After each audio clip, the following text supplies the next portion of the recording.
But yeah.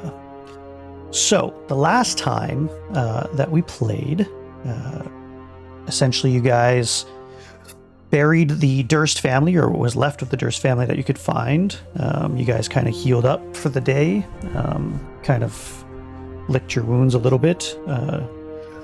And then you guys decided at dusk you would brave the wilds of Barovia at night, which was totally your guys' choice. It kind of worked out a little bit in Jax's favor, as Grimbold and Zoltan and Kinyani found a cache of clothing, of female clothing, of all things, which was the roll of the dice, in the middle of the forest that was kind of hanging from a tree. And so Jax had commoner's clothes, but nevertheless better than the charred remains of her robes and acolytes, clothing and stuff, whatever you had. And then you guys kept pressing on, and because of Kinyani's amazing and new abilities with the talking of animals and interpreting language and stuff like that, you managed to outwit, or at least out-posture, a pack of dire wolves of all things, which would have been a pretty interesting battle. Should have been pretty even, but nevertheless, you guys managed to make it to Barovia safe. And then you got there early in the morning, because it does take about 6 to 9 hours to finally get to Barovia from where you guys were, essentially. And you came across a kindly grandmother who was setting up her pie cart early in the morning, and bought some pies, had a bite to eat. You guys went to the Blood of the Vine, or Blood on the Vine, because somebody scratched out the F and put it in, tavern. And you met Eric, discovering that Eric, who seemed to not talk at all, has some kind of soulless nature, and you found out by some of the ladies who run the tavern, the owners, Mirabelle, Sorvia, and Alenka, particularly Sorvia, who was talking to you first, that quite a few people in town experience a lack of soul, apparently, and it's just kind of the way it's been for decades, although it seems to be more common recently. And then you guys went to Bildras Mercantile to talk to a rather squirrely and sketchy kind of fella named Bildrath and his nephew, Periwimple. And he said, you guys are welcome to buy all my stuff for... It's available here for 10 times the price, and you guys didn't like that, so Lunar has accepted a side quest, essentially, to find a missing shipment that is washed down, he believes, because he kind of knows where it ought to be, because it usually comes down the river, but he suspects that it's downriver somewhere past the bridge to the south, so south and east along the river, and if you bring that back, you can basically grab a few things from it. What's that? We lost Jax. Yeah, Shannon just DC. Oh, thanks. Her internet just went out. Good to know. Also, I hear music. I'm not sure if that was intentional That's me. or not. Yeah, it's Okay. Is it too loud? Maybe slightly. Sure. Okay, just making sure. Not too much. I'll put it down. I have it at 20 right now, which is quite loud for me, so put it down to 15. See if that's... I'm on my phone, but I don't have a browser, just a heads up, because my internet is out. Shoot. Okay. Alright, that's okay. I can move you. Yeah, that's fine. Okay. I'll, what I can... Back. Yeah, that's Yeah. fine. I'll, We can move her. yeah. That's hilarious. It also shows who's moving it, by the way. I can see that Grimbold is... Grimbold's taking you all over town, just for the record. When you give the halfling too much power... I get revenge. Look, we know you're psychic, but you don't have the spell charm person quite yet. Oh, okay.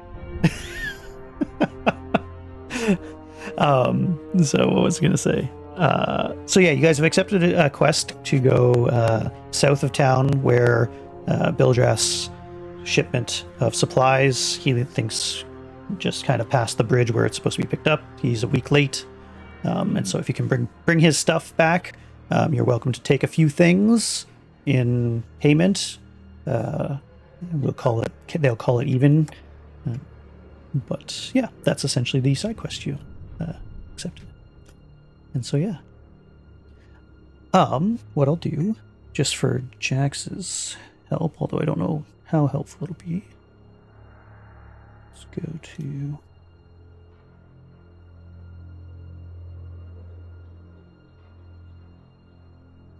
If I have Oh, to do anything before my internet comes back, I just may need help with like Yep. what my character stuff is, because I can't really see it right now. Yep. I can see some of it, but I can't click off the page to see. Right. So I'm showing via for those at home. This is what I've got set up with Owl Bear Rodeo, and yeah. So this is our new storyboard that we're going to be using from now on. So hopefully it's helpful to people who like a more visual aspect and interactive aspect of how to use their characters and everything. I think it's a really cool system. Yeah. So yeah, I'll kind of switch back and forth because because I'm the DM, I can see stuff if I want to unlock it that you guys can't see, and I don't necessarily want you guys that are playing want to see, but the people at home might want to see it. So we'll see how I navigate that. Because I know at some point you guys might see something you're not supposed to see, and like, oh, geez. So we'll do that. Cool. I know the last thing that Shanna was thinking of doing, I don't know if you still want to do it, but you were looking for a tailor as well for a cloak or something like that. Bildrass prices are certainly high. Did you want to keep on doing that, or did you just guys want to go south of town? It's up to you. Whatever you guys want to do, the world is officially your oyster. It'd be nice to have a cloak, you know. Alrighty. How would you like to procure or seek out a cloak? Did we already go to the tailor? I thought we did. Nope, not yet. We just went to The general store. Yeah. Okay. Maybe let's go over to the tailor. All right. You haven't really asked anybody where the tailor is, and do you want to just start searching or ask somebody in particular? I guess we can ask whatever store we're at right now. We can ask them. Sure. Yep. If you want to ask Bildrath, he is. Yeah, he's still kind of. He's polishing a short sword that was recently sold to him by a child. By a child. Excuse me, sir. Can you please tell us where a tailor is that you might recommend? Tailor. Well, I suppose I could be. Yes, I suppose I can help you with this. We unfortunately don't have a tailor in town anymore. There is the kindly old lady Nana, who is not too far away, a couple of houses down to the north. She's one of the weavers.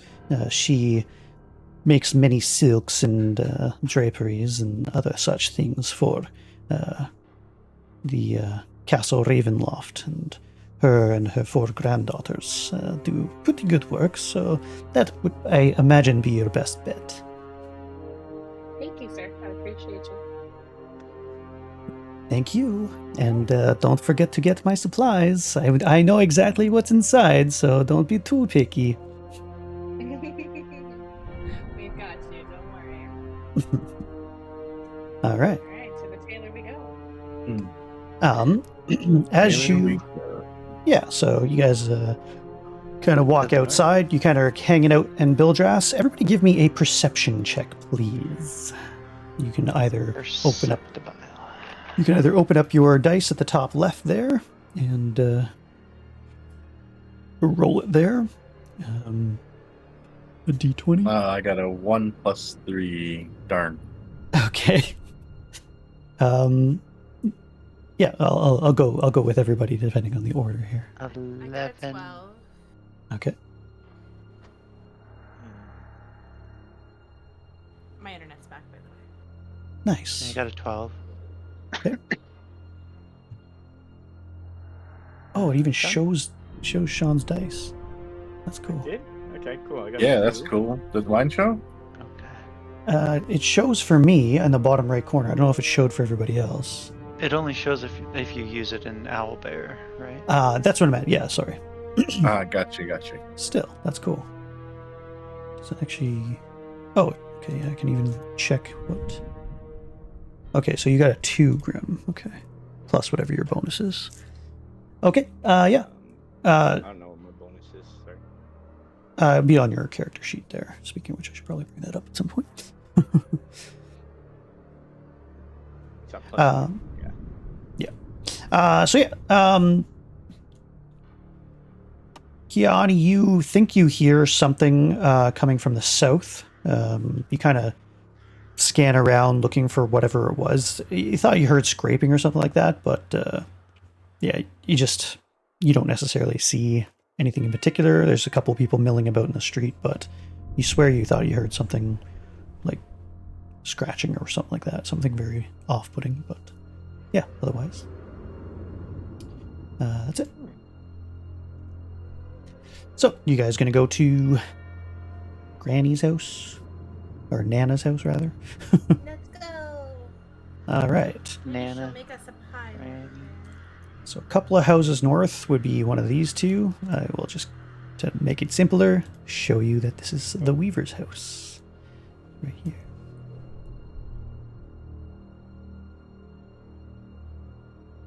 The door's right here, by the way.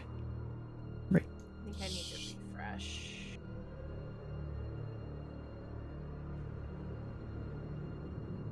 Mine's doing something that's taking a while. Yeah, it's a very large map. It's larger than it's supposed to be, I think, because I put a lot into this, so it might just Are be- there like signs on the outside of some of these houses to tell us what they are? Or are they not... just random houses? Nah, some of them do have, like, some signs and everything like that. This one in particular does not. Okay. It doesn't appear to have anything. But I will...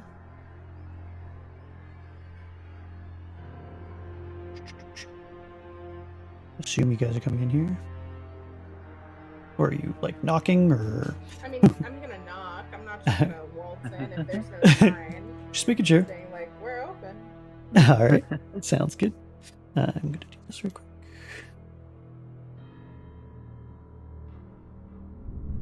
Yeah. It takes a few moments. There's sort of a curt sort of voice that comes over from behind. It's like, quit that knocking. I'm coming. It takes probably a little longer than you think. There's some shuffling and everything like that. But what you do see eventually is somebody kind of cracks open the door. You see a kind of wizened old croon. She seems quite wiry and still reasonably fit, but she's got kind of a scowl, and she kind of looks you up and down and says, "What do you want?" Hello, ma'am. I was recommended to come here. I'm in need of a cloak. She kind of looks at you. Give me a charisma check at disadvantage, please. Sorry, charisma check, yeah. Okay. Well, in the meantime... So you got to roll twice. Charisma is +2, so 17. Okay, and then roll one more time and take the worst result that you get. 13. She kind of scowls at you and says, "I don't know you. What kind of cloak are you looking for? I don't sell foolish pieces. My wares are expensive." I'm hoping to find something nice that might complement my style. You see, my previous cloak was destroyed in a fire, and I could use something. Yes, you look like your clothing. What is that you have there? Actually, give me 2 seconds to bring up my dice myself. She kind of is looking at you up and down. She kind of like sees the cloak that you already have, the really nice one. Is like, except for that piece, that is exceptionally well made. I suppose if you are interested in a trade, I could give you one of my much more silken wares for something like that. Oh, I was just looking for something more simple, not necessarily a trade. If you show me something of value, then I will consider opening my door. Otherwise, go away. Do I have a baby of value? Hold up. I don't know that I have anything of value. Which dresses was she talking about? You said I she have had her a- eye on. I have She a ac- cloak that was too fancy for me to just wear around every day. Oh, right. Because I don't want something that's gonna like stand out, you know? Yeah. Because I already stand out. Well, she seems to like the fancy cloak. Yeah, but it's unknown magic, so I don't want to get rid of Oh, I didn't know it was magical. it. Yeah, I'm not getting rid of it. Okay. What are you talking about? Yeah, how do you know? It could be a cursed item for all we know. It could, but it could also be something really good, and I don't Could know be. yet, so. Could be, I suppose. Yeah. I'm gonna change the music just because it's That's more good. of a town. I'm not getting rid of it. Granny knows her style. She fair. knows her or Nana. Sorry, her name's Nana. I keep saying Uh-huh. Granny. Exactly, and she's interested in it, so that tells me that I should keep it. I'm not. It dumb. is very obviously, even if she didn't know it was magic, which technically she doesn't, if I'm honest. She knows it's extremely good quality. It's like she has an eye for it, clearly. I there have we the silk top hat still. I wonder if she might be interested in my top hat. It is of very good quality as well. If you show it to her, she would be willing to trade for that as well.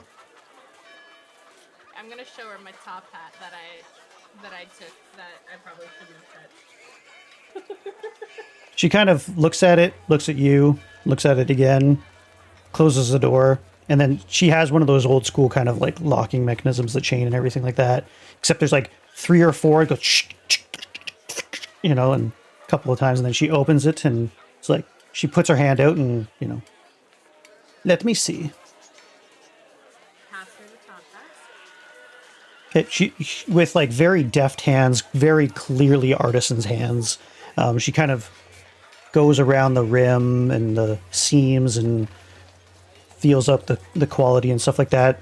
This is filthy, absolutely questionable. However, could be considered a decent trade. Very well, you can come in. Unless everybody else is buying something, you can stay outside. Okay. I will stay outside Okay. and watch. You gonna watch through the window? Yep. All right. Let's see Alright, here. so I'll follow her in. Alrighty. Sounds good. Just copy. We're inside. Can I do a perception check as well? Sure can. There's a lot going on in that town. Is it really loud? I just hear the horse and the blacksmith bang bang. Yeah, it's probably a little bit more busy sound wise than it really is, but it's much more destitute than that. But yeah.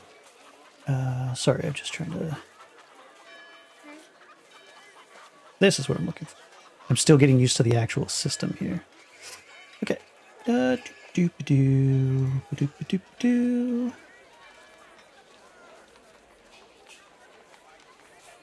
All right. So Granny comes inside.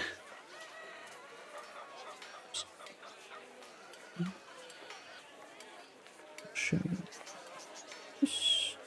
So Nana kind of comes in, and you're welcomed in as well. What did you get for your perception check? Oh, I hadn't rolled yet. Oh, okay. 15. 15, perfect. It is unmistakable right away as you come in that there are 3 other people inside, which I'll show you what they look like. Thanks to, of course, AI.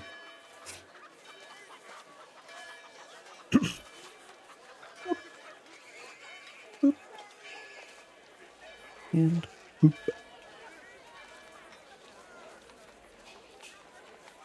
All right. So you see a young girl sitting in the corner. She has kind of a fearful look about her. She's kind of on this big loom, essentially. They're clearly at work with this other older lady who is they're kind of going back and forth minding things. They kind of look up at you. The older lady has sort of a scowl, almost like a sour face, like her stomach's upset or something like that at all times. The exact same eyes, though, regardless of whether they're filled with fear or disgust or whatever, are seen in this little girl, and also a girl sitting in a rocking chair in the corner, who's sort of just a mute kind of staring at you. All seem to have soulless gray eyes. Very clearly, these are 3 women who are afflicted by whatever is going on in this town. Granny will go over here where she takes a seat and she kind of picks up her needles and she brushes you off into the north corner over here and says, "All my wares are sitting there ready for shipment. I pick and choose what I want to send, so I won't miss at least one article. There should be a couple of cloaks there that you might be interested in." She kind of continues to inspect your hat at the same time. Okay. So I want to go look through what's there. Over here? Is that Yep. where you were talking about? Yep.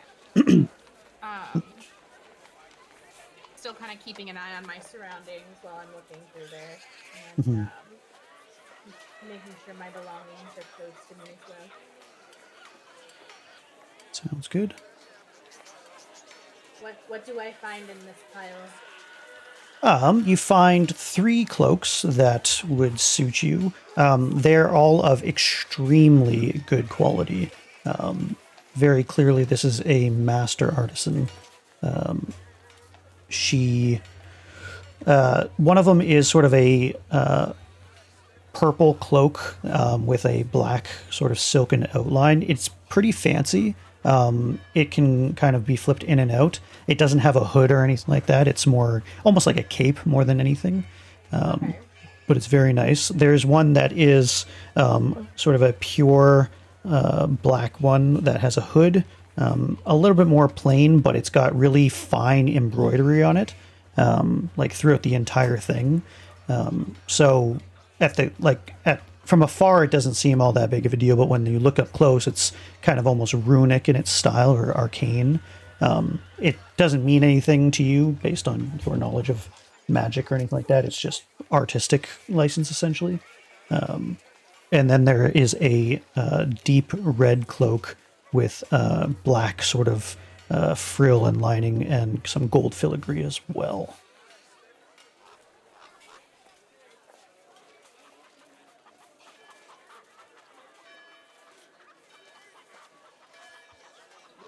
One of these days again where my internet's just gonna go in and out all day. Oh, shucks. That stood out to me and that it was just kind of simple black one basically with the hood. Yeah, so, sorry, so it's a little hard to hear. I'm sorry. It was, what did you say? So the last thing I heard was that there was one that was like a simple black one with Right. wasn't like Yeah, so one of them is, so the black one is, from afar, it doesn't look like a big deal, but close up, it's got like basically fake arcane like runes kind of stitched into it very like finely, and it's very, very nice, Yeah. very high quality. But yeah, that's probably the least conspicuous one for the most part. The other one is red with sort of black and gold sort of filigree in it, and the other one is sort of a much more flashy kind of purple and black cape more than a cloak. Yeah. Okay, I want to pick up the black one and bring it to her to show her that I'm interested in this one. Okay. A fair trade, I suppose. That is one that I am proud of, but I suspect it would be passed up by some. So, yes, I suppose I can trade you if you would like to do that with me. Absolutely, thank you. Alrighty. While we're here, you seem very talented. Like you know your stuff. Would you be able to tell me anything about this other cloak that I have? She hands it, or she puts out her hand to grasp it, and assuming you give it to her, she'll kind of go through it, sort of stitch by stitch, almost perceiving with her hands more than her eyes. It's not that she's blind or anything like that, but clearly she knows what she's doing. Right. Yes, this is something that I would be interested in possessing myself, I have to admit. It is clearly superior even to my own work. It's got some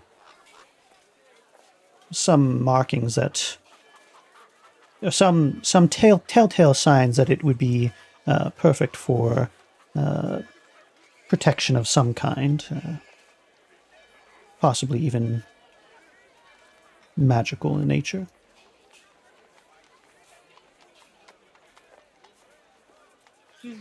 That's what I was wondering. Thank you, ma'am. I appreciate you. I could, in fact, outfit yourself and the rest of your companions in great finery if you were interested in leaving it with me.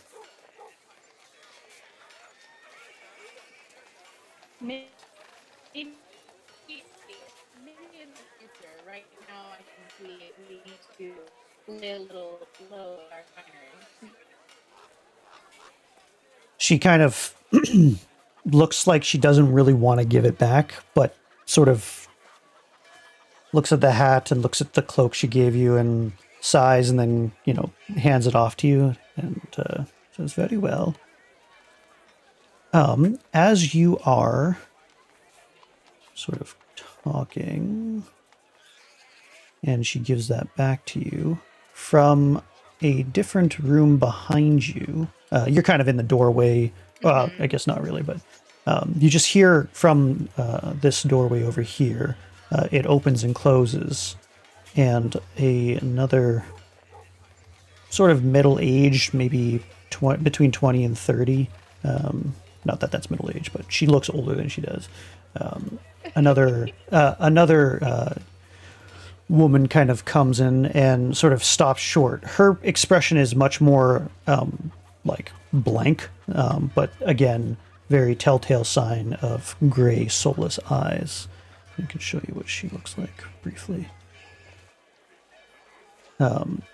Nana kind of looks up and says, oh, Carmen, are you ready to take the supplies? Oh, I guess my face is in the way. That doesn't help. Give me a second here.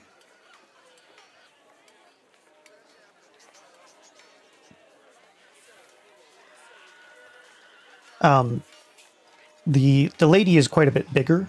She's maybe 6'2", and yeah, she's quite large, and she just sort of stops, stares at you, and then stares, or like kind of glances at the stuff that's behind you, and then turns to her Nana and kind of nods curtly. It's like, very well, begin packing up. It's fine. She basically starts to walk towards you, but then like seems almost like she can't kind of go within a 5-foot radius of you, essentially. She feels kind of prevented. Okay, so I will move out of the way. obviously I'm blocking her somehow. So I guess I don't know where could I move to? Maybe She'll kind of move to the side, kind of dumbly, Okay. and then she starts. What she ends up doing is like there's a pack, like a large kind of brace essentially that she starts putting on her back, and the older lady begins to take all these different clothes and large bolts of silk and different like curtains and stuff like that, and begins loading her up. And she starts getting loaded up with a lot of stuff, like very like probably more than you could probably even carry yourself physically. Yeah. And she just kind of straps it on. She looks like she's already ready to go. She's got quite nice clothing herself. In fact, all of them, if you kind of look, they're well-made clothes. Even though one sort of dresses plainly, they're the nicest clothes you've seen thus far in town, from what you can tell. So, but yeah. Nana basically goes, "Now, remember to be careful again, dear, and come straight back home." She just kind of nods. Very Yeah. strong, Nana.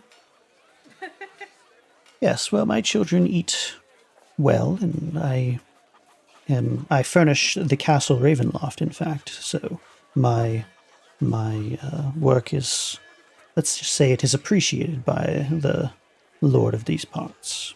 Well, it's beautiful work. I can understand that. I can understand. May I ask you one more question? If you must. It appears that many people in this town seem to be afflicted by something, and we were told that it's from birth. Is it the same with your children as well? My granddaughters, yes. And all of these girls are her granddaughters? Yeah. Okay. If you ask for clarification, she'll kind of look at all of them and Okay. yeah. Okay. And what about your daughter? Is she still around? She kind of like looks dejected when you ask for a second, and like her eyes sort of glaze over as if she's sort of thinking or remembering something. And then she kind of snaps herself out of it, very curtly says, "My daughter is dead, as is her husband, their father. I took them in afterwards. It is not a I'm so pleasant sorry. affair. I'm so sorry to hear that, ma'am. You did not know, and therefore I will not take offense." Well, I do appreciate your help with everything today, and hope we can do business again in the future. Yes, I am, after all, a businesswoman, though not usually with customers one-on-one. Like I said, my primary employer is that of the Lord of these lands and Castle Ravenloft. How did But you come to work for him? I have worked for him for nearly 60 years. My mother before me, and my mother's mother before that. Wow. It is our trade. We do nothing else in this family but weave the finest. And I suspect I shall train even the next generation if I have such a long life. Seems Well, long I hope enough. that you do. Yes. Have you ever actually met him?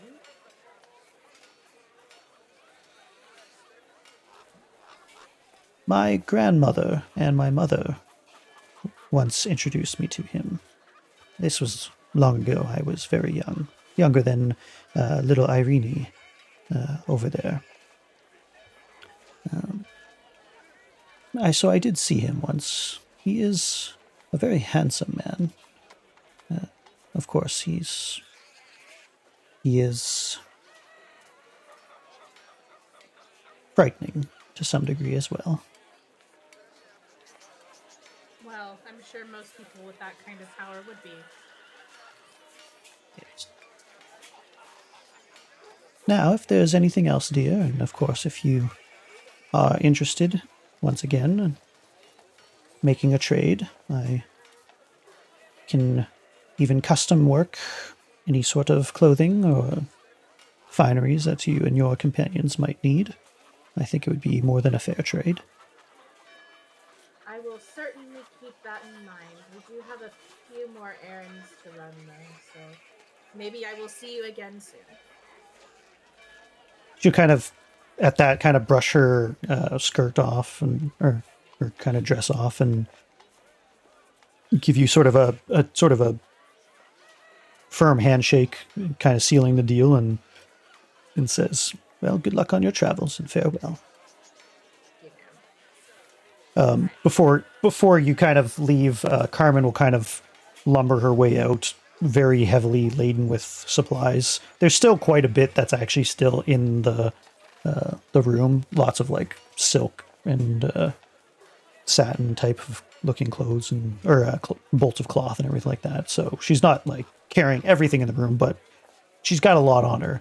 The rest of you kind of see this fairly large, lumbering lady come out, take a gander at each of you blankly, almost step on Grimbold as she kind of just passes through and goes down the road Poor here. Grimbold.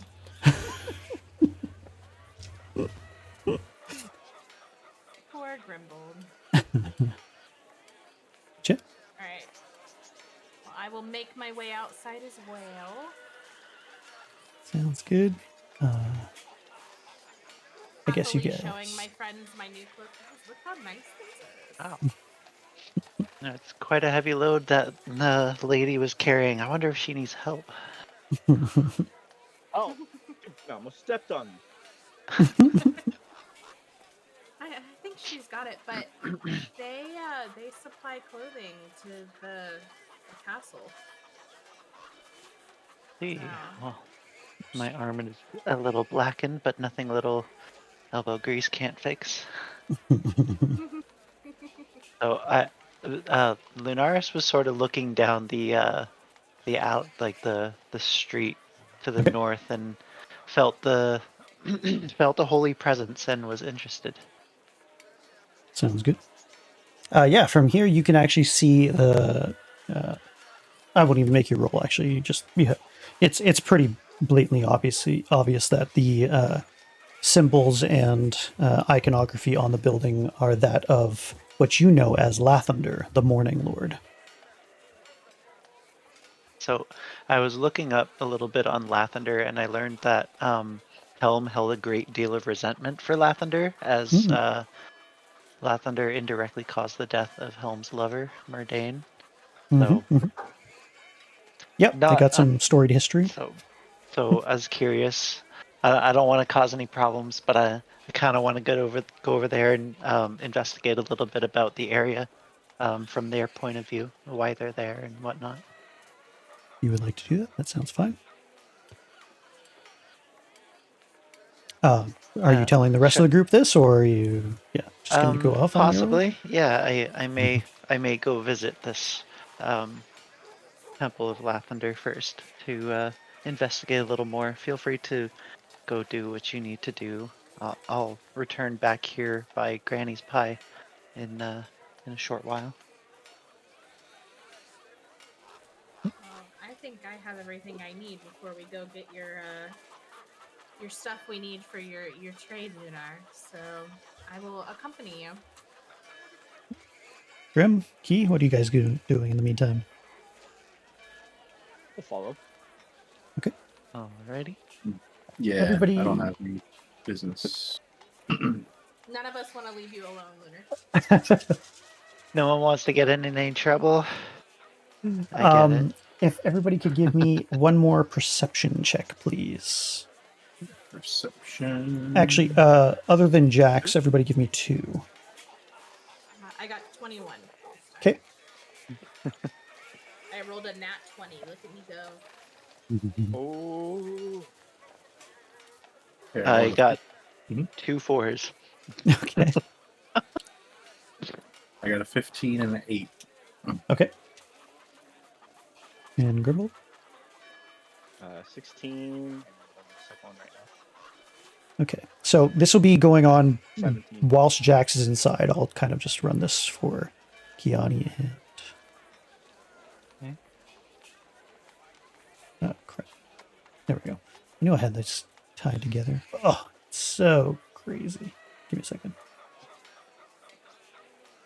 I made this map way too big for sure. I did originally have it in 4 quadrants to make it so it's not so crazy, but... Yeah.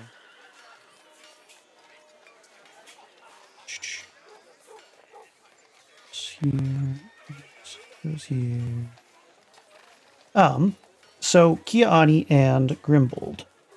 It is not long before you guys see a telltale raven once more. Very easily recognizable. Oops, well, that works too, I guess. They're not that big, I swear. Easily recognizable because of her plumage, and she seems to join another raven, or they, or it, or whatever, on the rooftop not too far from you. And the one kind of bluish plume raven seems to squawk and talk in its own sort of language to the other one as they seem to be watching you guys.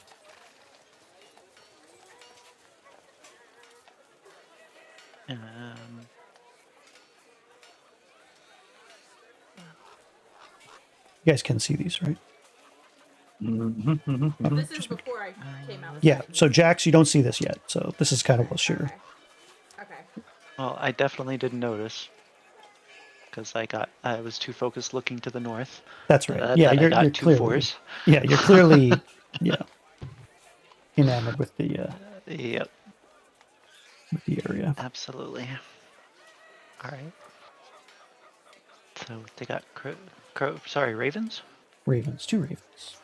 All right, we're being spied on. Same ones Bignani's. as before. What was that, sorry? Ravens? Like the same ravens from before. So you had the one raven with the blue feather that was, or feathers in the on her crown, that was following you. It seems to be the same one, joined by a second one that you haven't seen yet. Although it's hard to tell one raven apart from the other. If it if it got lost in the flock, it would be kind of difficult for you to figure it out. So, but yeah, you're sure you've seen the blue feathered one. I'd suggest Kenyani to speak with animals, but we'd have to cast it again for 10 minutes because it only lasts 10 minutes. And pretty sure it's been more than 10 minutes since we talked to the wolves.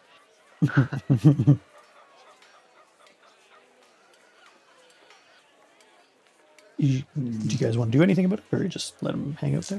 No, I think you just let them hang out, see if they continue to bothering follow us. us, or kind of just They're only spying on us. yeah. I mean, we'll see how long they spy on us, because it could be temporary, or Sounds good. That's Yeah. possible. We'll So see it's what about- Jack says. It's about 10 minutes before a lumbering lady obviously comes out and kind of passes you guys, almost crushing Grimbold. And then, Jax follows with a brand new, very nice, satiny and silky kind of black cloak. And for those who look closer, notice it's got a fancy, embroidery into it. It's kind of like a fake looking arcane symbols in it. And Jax, as you come out, you kind of just happen to notice Kiani and Grimbold kind of looking up once in a while and very easily pick out 2 ravens, one that you are certain you've seen before. There is a exchange of sort of squawks and stuff like that, and then the one with the blue flies off, leaving. ah, Were those ravens spying on us again? It looks like it. Kiani, did you understand what they were saying? no, I don't think I will. Whoop. I don't think I will do any kind of communication yet. But I'll let them follow us if they do, or if they might fly off. We'll see. We need to be careful rule, though, because if we're being spied on, there's obviously a reason.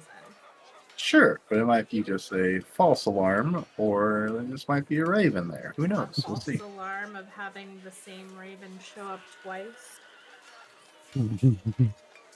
No need to get alarmed.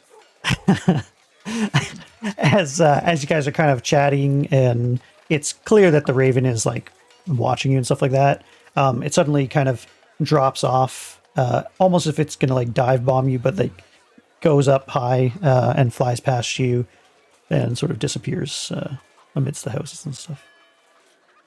Did it go the same direction as the girl with the clothing from inside? The yeah, no, they went to the opposite direction. So Opposite, okay. the blue the iridescent kind of bluish purple feathered raven went west ish, and the other one just went sort of the same way and then kind of banked to the east, banked to the west. Sorry, Okay. but yeah, they're clearly out of sight at this point. You know? Okay. Alright, well, I guess let's go see what's up with Lunar's religious people. No, not my religious people. Different religious people, but we'll see Well- if there's some religious spat I can get into. You gonna throw your book at there? Perhaps. We'll see. We'll see how it plays out. You wanna wrestle? You wanna wrestle me with some theology? Better than your God. Theology. My bad. My God's better than your God. My God's better than your God. My God's better than yours. My God's better because he's not about the weather. Okay, sounds good. I'll let you guys control your characters and go where you want as I pull up some stuff right quick. All right. Do I reveal any other part of the city by going in this Good question. And it, little area? Because yeah, I'm curious. Like my my RPG mind is coming in. I'm like, I need to get rid of all the fog of war. sounds good. Sounds good. Let me just quickly take a look here. Yeah, pretty much anything in between. Oops. Yeah, I'll just do this. Here and there. Zippity doo da, zippity day. Oh no. My, oh my, what a wonderful day. Plenty of sunshine coming my way. Zippity doo da, zippity day. There's a An bluebird interesting tool. on my shoulder. So you guys kind of walk down and see Alleyway. There's no one- ruffians getting in any trouble that I can go pummel. no, I mean it's kind of getting to be quite a bit later in the morning, probably around 10ish in our time, I suppose. So a few Okay. hours before noon at this point, as you guys are kind of doing your own things. But yeah, I'm trying to make it up there. It's just not quite working. So Yeah, me too. there we go. you can use your arrow keys as well. It just keeps freezing on me. Ah, gotcha. It probably, yeah. I don't know if you have, what do you call it? I've got hardware acceleration turned on. Oh, but okay. I'm not on Chrome either. I'm on It's- Brave. That could be why as well. Yeah. What is Okay. the weather? All right.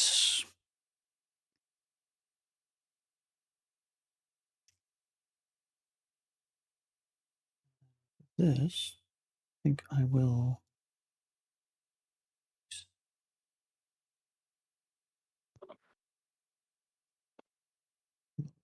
Easier for me to do swaths like this. Yeah, the diagonal seems weird. It's just All a circles. little bit more difficult to I see. build the whole thing. I'll let you guys see the little buildings because I'm not really. That's an outhouse. Yeah, pretty much. Like that's probably what it is like a privy or something like that. I don't know Yeah. for sure, but yeah, essentially that's what.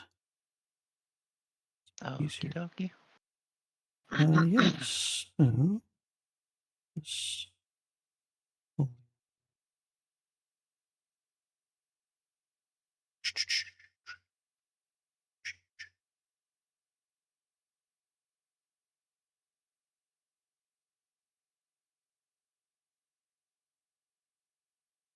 Anyway. Sorry, it might be a little bit jinky as I get used to the tools. But yeah, essentially what you guys are seeing back here, I'll even show you this kind of area, is a wrought iron gate in the back, clearly covering a cemetery. Hmm. Looks like you have something to that effect back there. And yeah, let me just bring up the description right quick.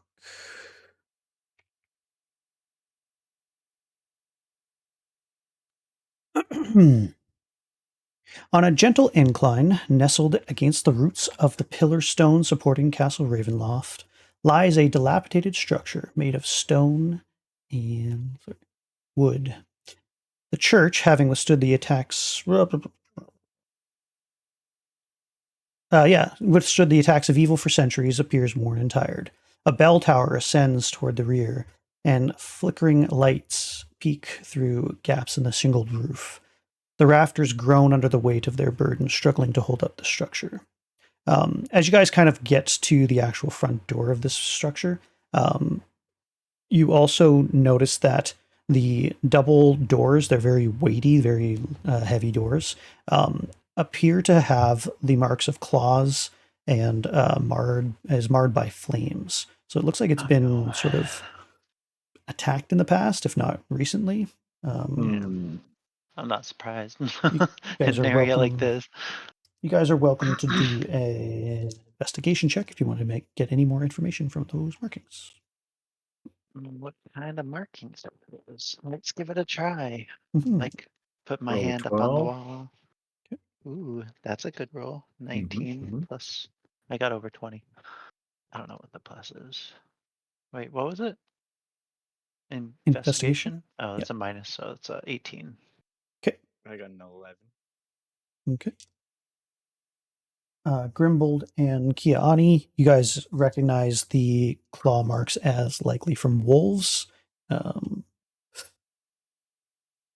And 13. so do you, Jax. Lunaris, however, you're a little bit more familiar, or maybe you just kind of have a closer eye or are paying a little bit more attention, but you're pretty sure that these are pretty recent, within maybe the last week at least, some of this damage. Although it looks like it's like scratches and burn marks and other like basically nasty attacks and stuff like that. It's like one over top of the other, so they're overlaid. So it looks like it's been assaulted for quite a while. Yeah. You're not quite sure how long, but you're certain that it's been at least several weeks that this building has been attacked. Interesting. Mhm.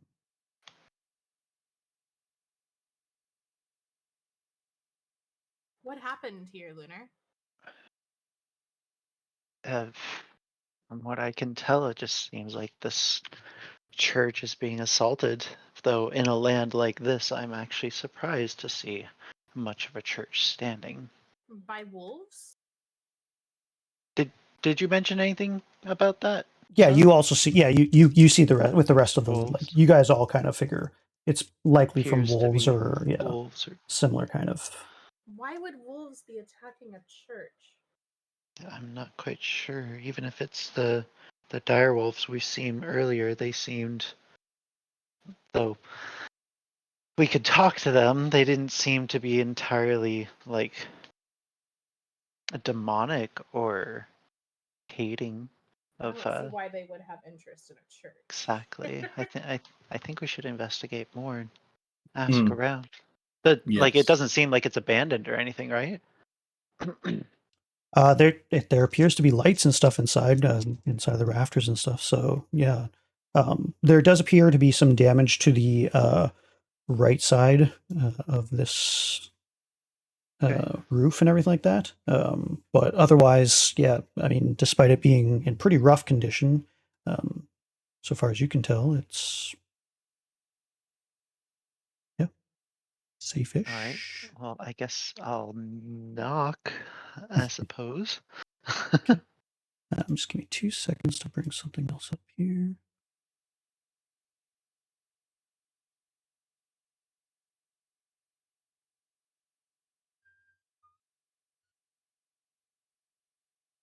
There's so much to explore in this place. So many random houses to find and break Trying into. I'm trying to keep up with the So much Joneses. treasure to be found. There you go. That's right. Trying to keep up with the the Baldur's Gate 3 level of detail.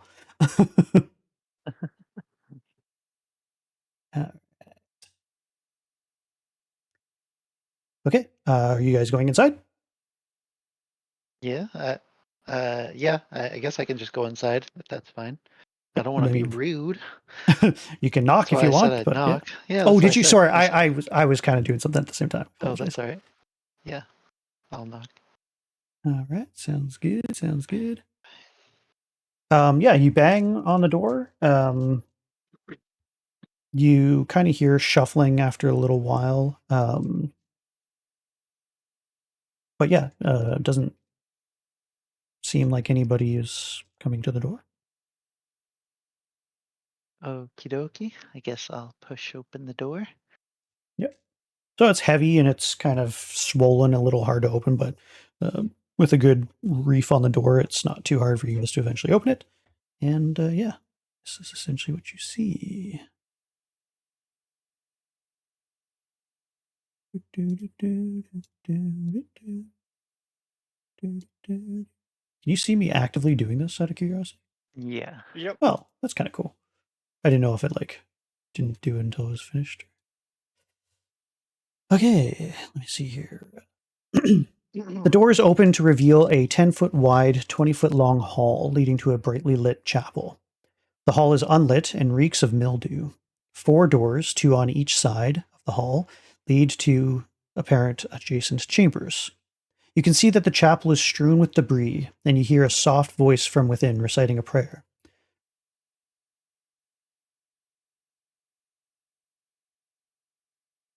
Okay. I guess I approach up to where the open area is, and I will announce myself and say, hello, priests and paladins of the Morning Lord. I am Lunaris Lenente, Knight of the Order of the Gauntlet, and I am here to offer my services and aid. Okay. Is anybody else going in, just out of curiosity, before I do anything? I would Oh. like to. I'm trying to get Okay. back in. Sorry, I just saw your request there. That's okay. Adam, gotcha. I'll just chill at this tree that I'm sitting at right now. Okay, sounds good. Okey-dokey. Yep. And I'm in as well. Okay. I think you're on Kiani there. There you go. And sorry, Jax, you're going inside as well? Yeah, can you move me? Okay, no problem. Yeah. Sorry. I imagine I should see the rest of the room too. So there's quite a sort of the figure that kind of pops up, takes his time, and he kind of and he kind of wrestles himself up. It is a fairly heftier looking guy, although he looks like very gaunt and very extremely tired around the eyes and stuff like that. Looks like he's been up for days potentially. And he says, "Oh, my children! Greetings. Yes, I'm sorry. There have been troubling nights as of late, and I've just gotten used to people avoiding the church recently.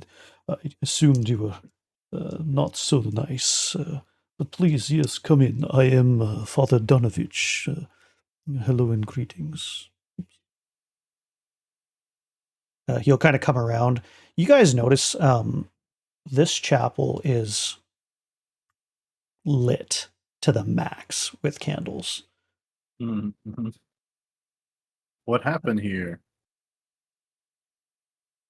Oh, it's the Church of the Morning Lord. Sometimes, what can I say? It is these lands are not so pleasant at times for those who keep the faiths of old. I'm afraid at some point the Dark Lord of the area he must have been offended or something. He's been tormenting me for an age, but that is okay. It is fine. It is sometimes the lot in life for those who bear the light of the Morning Lord to defeat or combat the darkness.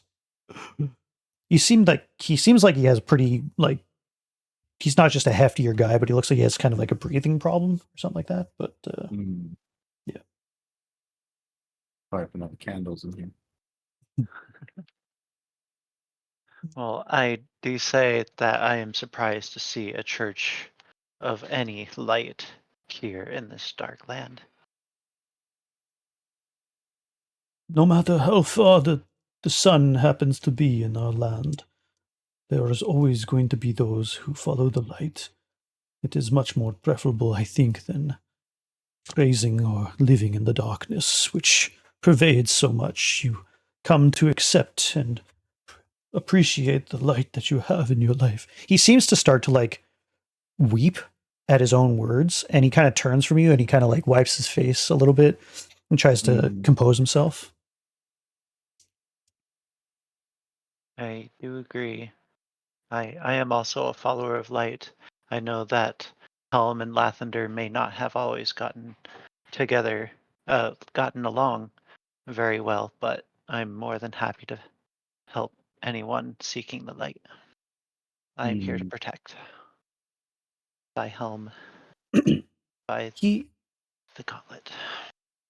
he By kind Bard. of looks a little confused a little bit when you use the names Helm and Lathander. It takes him a second to kind of decipher what you're saying. And then he kind of nods like, yes, yes, I understand. The Morning Lord, he goes by many names. You say Lathander. I believe I understand this name. It's been some time since visitors have known of the gods and their proper time, proper addresses, perhaps in your land that is common. Here we just refer to him as the Morning Lord. And Helm, I'm afraid I don't know much of this. Perhaps you mean perhaps the Guardian? Let me see. The Watcher. Ah, yes, the Helm Watcher. is the Watcher. I understand. Yes, I briefly, yes, understand something of him. Though the conflict, it was so long ago, and again, there's so few that know about the gods here or worship them to any great degree that they simply pray to those that are the common.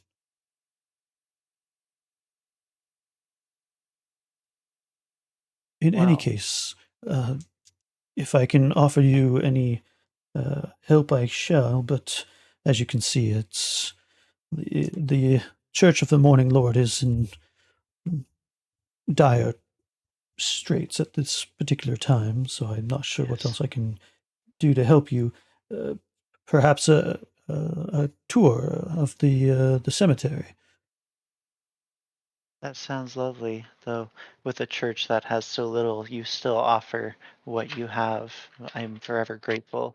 In fact, I feel that we should offer help in return as well. In fact, we know a carpenter that may be able to get these shambles of piers back in good working order. Though you say you don't have many patrons that visit here, you never know. This could still be a great light for those in need.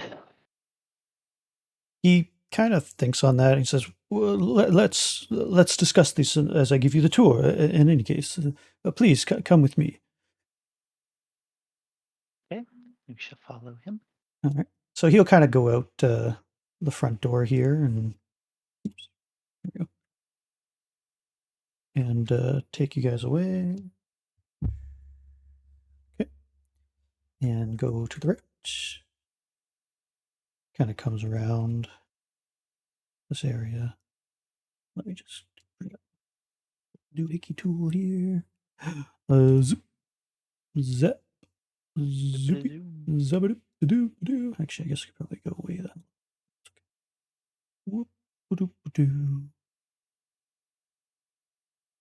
Yeah, I think it's delayed by like maybe 2 seconds, but otherwise we can see the chunks that you're taking out before you finalize it. Alrighty. Grimbald sees us come out of the front and sneakily follows us around Yeah, unknown in the shadows. in the shadows, All right. the trees. Give me an insight check for those who, or let's say Kiani and Jax in particular, and Grimbold Okay. actually, but mostly Kiani and Jax is what I'm looking for. I don't need to. Not unless you want to decide to. I won't. I Okay. suppose I'm just following him and Got trusting. an 11. Yeah, I'm 14. just gonna chill. Okay. Kiani, out of everybody that's been in town so far, this is the first person that hasn't looked at you sideways. For being an elf, for being clearly from a completely different culture, that kind of thing. You're not necessarily sure that it's because he's kind, but you definitely notice that he doesn't seem to care right now. And he's quite quick to kind of, show you around. So he's got quite a deep, kind of wheezing voice. He's kind of, looks like he's limping a little bit as well. For whatever reason. He kind of shows you around briefly. Doesn't really give you any great detail or anything like that, but he'll take you primarily to the center area, which shows a very large kind of sun kind of dial almost type of thing, or kind of nicely crafted in stone. It is quite cracked and looks like some damage has been done to it at some point, whether claw marks or burning or something like that. There's lots of candles lighting everything, even during the day. So it looks like he's got like tons of candles for some reason. But yeah, he'll kind of just take you around. He doesn't necessarily say anything, doesn't give any descriptions, but he seems still on edge and looks like he's in a little bit of pain from his limp. Yeah, he'll kind of take you around the whole cemetery and take his time doing so. All right, before like we're sort of in the center, I do kind of want to use my divine sense to just sense. Sounds good. I want to sense. Okay.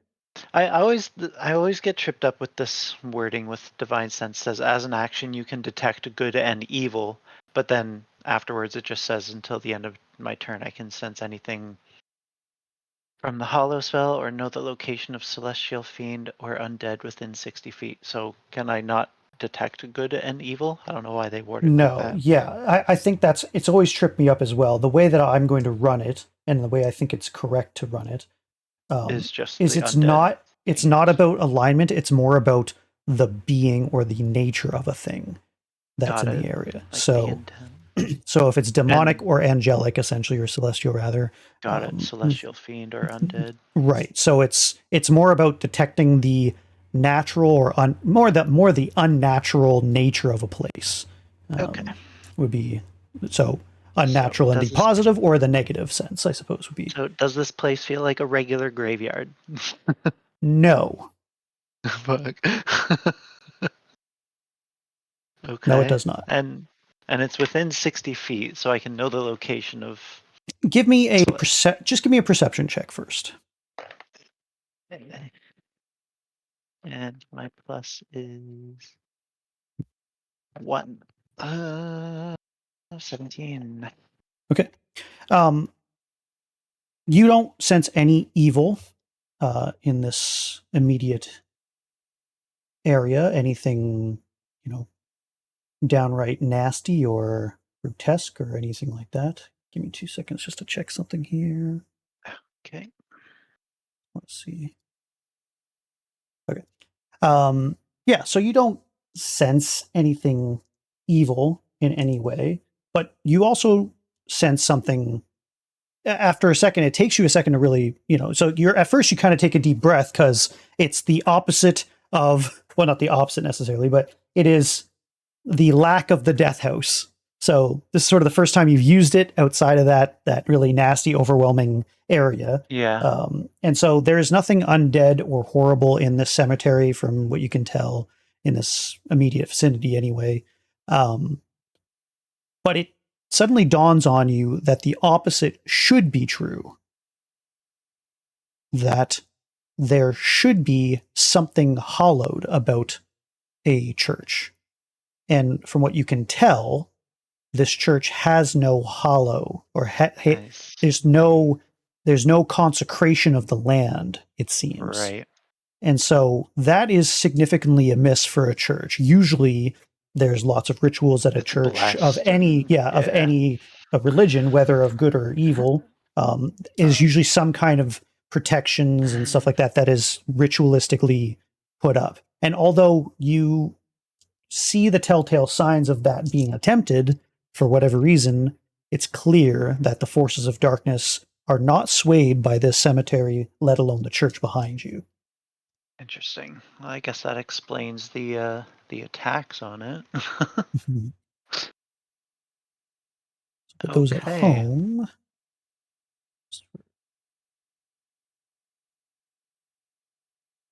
So you can see what's going on. Yeah, I was getting some spidey sense stuff, and that definitely didn't help. For those at home, No. if you see these little, and for you guys as well, if you see these blocks, it's just my little write-ups for the area, so it's nothing necessarily crazy or Sure. bad or anything. It's just, Good or you bad. couldn't read it anyway unless I zoomed in. But so this is essentially what they're seeing right now at home. I can't read what's Alrighty. on there. Yeah, you're not supposed to. So, Nice try. All right. Well, I guess It's okay, I guess can't I'll read anyways. keep following him. yeah. I guess I'll bring it up. I'm like, this church has been through a lot, hasn't it? Have you not had any additional priests other than yourself to consecrate the land, or No, have no. any rites? There were many in the congregation who would come and are devout, and if anything, in their routine of coming to worship the sun, the morning Lord and the sun. But especially this past month, it has been much different, I'm afraid. Hey, Grimbald, are you doing anything? Are you just like watching from a distance? Yeah, I'm basically just watching from the distance, trying to see if the crows come back or if wolves start coming around. All right. Give me a perception check. Mm.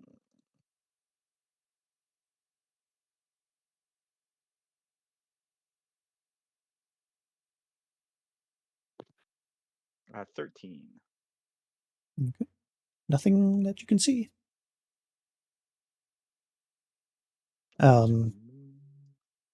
He says, sounds good. He says, other than my son, who is no longer here, who is my apprentice to some degree, there has been no other priest in this area to take care of the church. It's been me on my own for some time. He seems to be filled with emotion when he mentions his son, essentially. But yeah, he's just basically like looking off kind of in the distance. He looks strung out to some degree, like mainly like sleep deprived.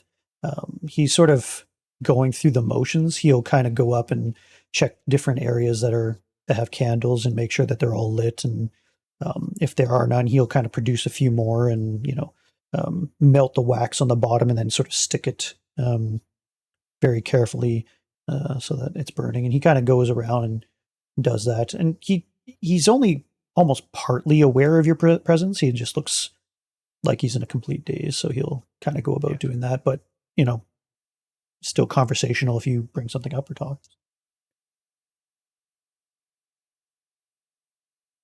So, from the markings outside the church, it appears that this place seems to be being attacked by wolves or even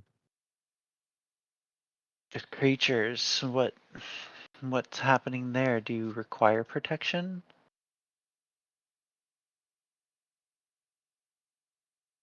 He kind of looks fearful for a second and kind of looks around.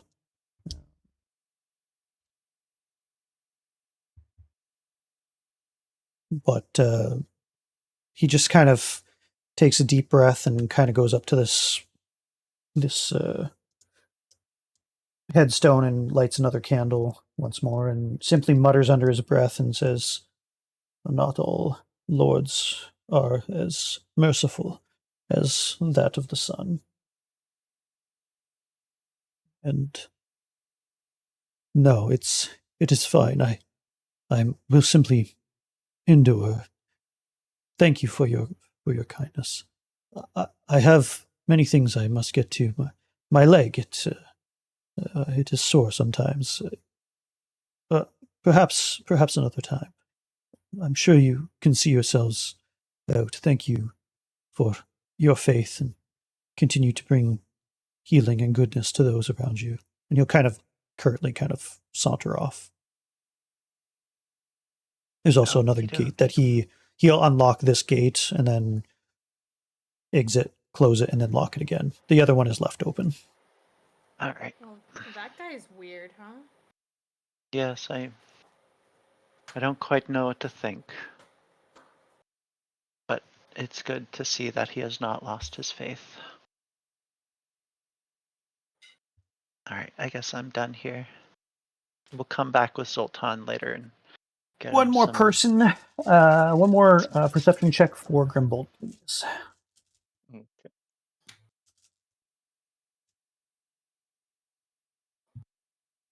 I'm assuming the benches in the church are in the condition that we see them. Pretty on the much. map. What did you I'm get, like, sir? Zoltan would be great here. Go ahead. What'd you get? What did you roll, sir, Grim? 11. Okay, yeah. Yeah, so, I mean, nothing else seems to miss or anything like that, so... Yeah, so the overall impression you get is that not just is this like a desperate guy to some degree, but like the whole church seems, the lack of holiness is clear, even for those who don't have that divine sense. There's just a desperation of the cemetery, of the building itself, which to some degree matches the rest of the town, but it just looks like it's had a bit of a rough time in particular.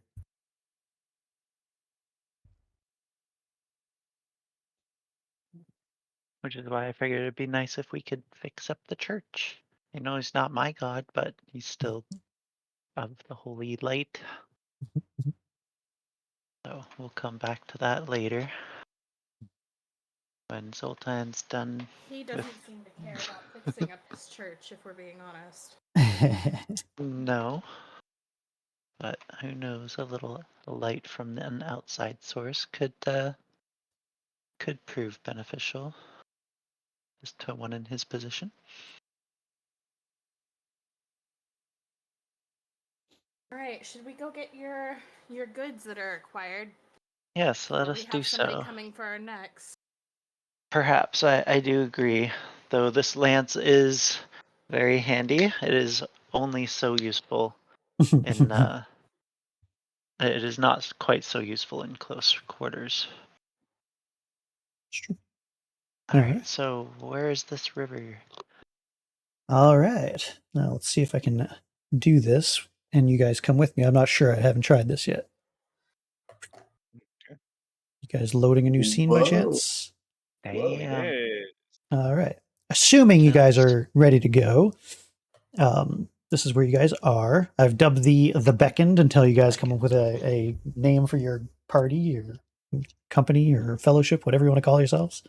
I don't even know why we're here. None of just us got- know why we're here. We still. just got here and we're here.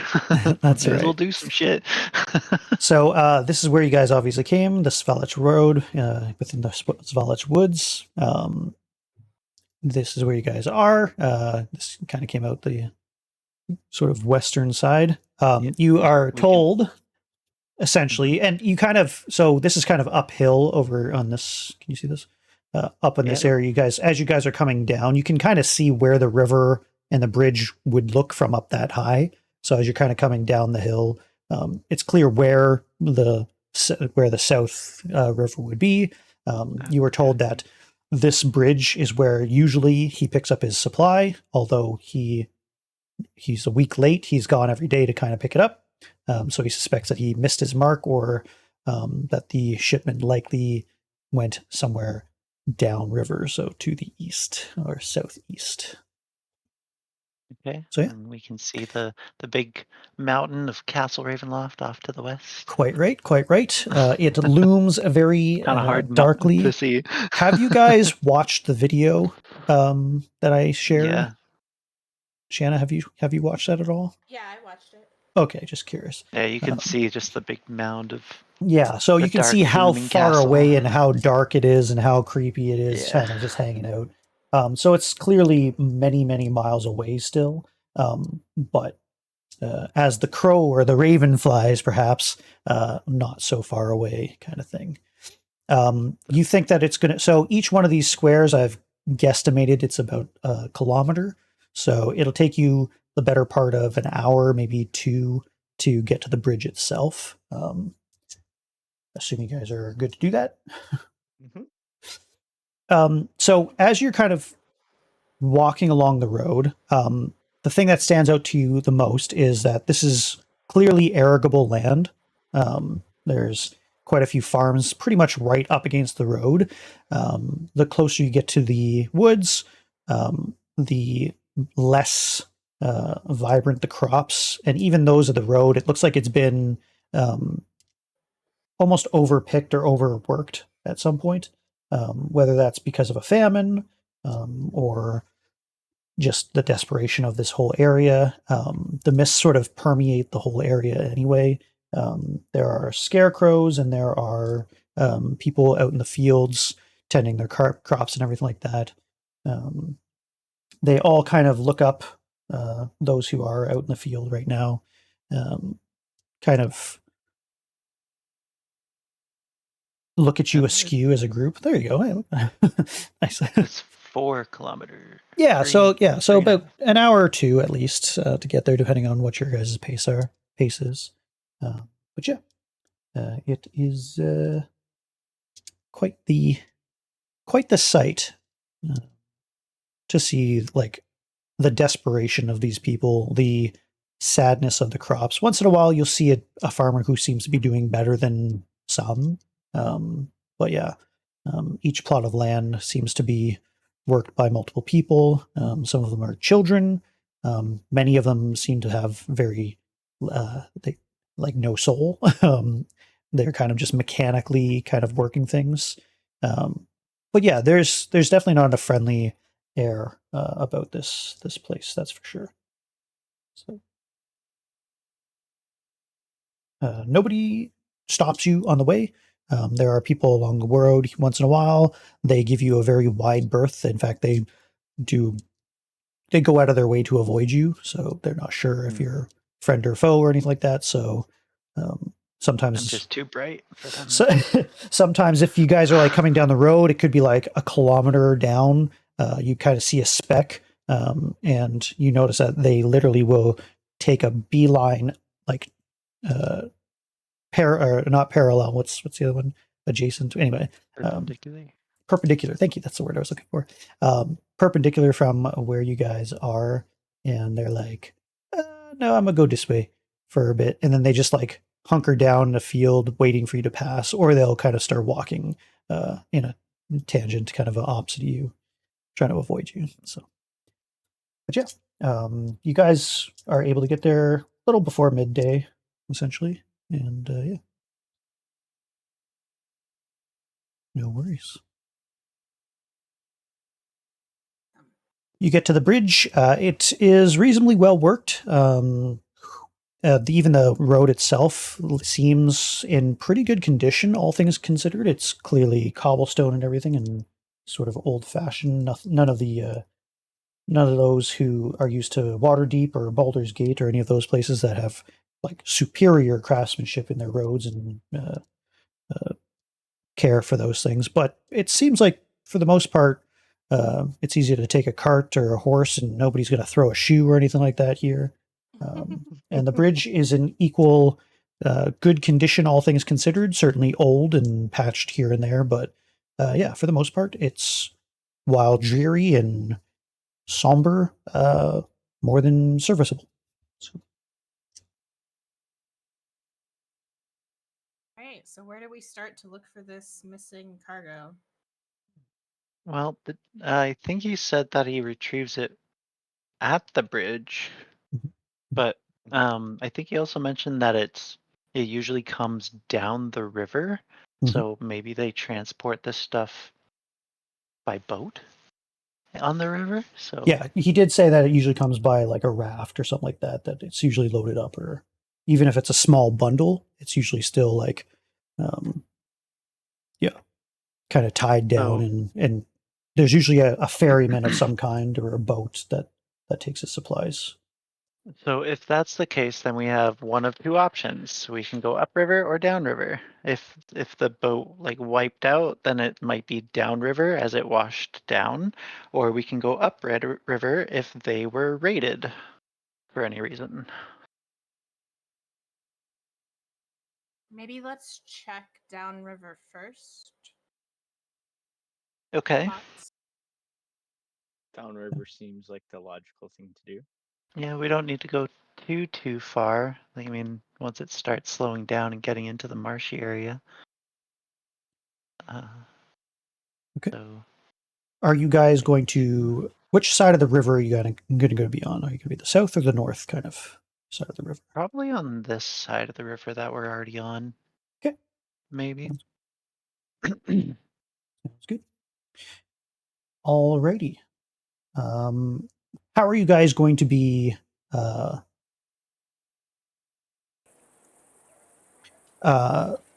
doing this, essentially? Are you all kind of looking around very carefully? Are you just keeping an eye out on the banks of the river, rather? You're just kind of Yeah, trudging just look for along. crates or clothes or anything that seems out of place. But we don't necessarily need to look super closely. Like we're not looking for a necklace or a Right. sword. Okay, fair enough.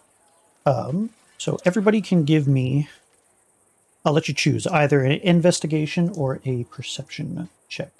I'll give you, say, 3 each. I'll perceive. I'll do investigate. I got a 9. Okay. I got a 12 investigate. I got a 15 in investigate. A 10 perception. Kiani, again, your elfin eyes seem to pick up more than meets the eye of others. You're the first one to discover something amiss. You see debris that has washed up on your side of the shore. It looks like it is wood. Sorry, did you take perception or investigation? I apologize. Investigation. Okay, perfect. You're pretty confident that this is from some sort of craft or raft. Pieces of shaped lumber and wood that seem to have been broken off.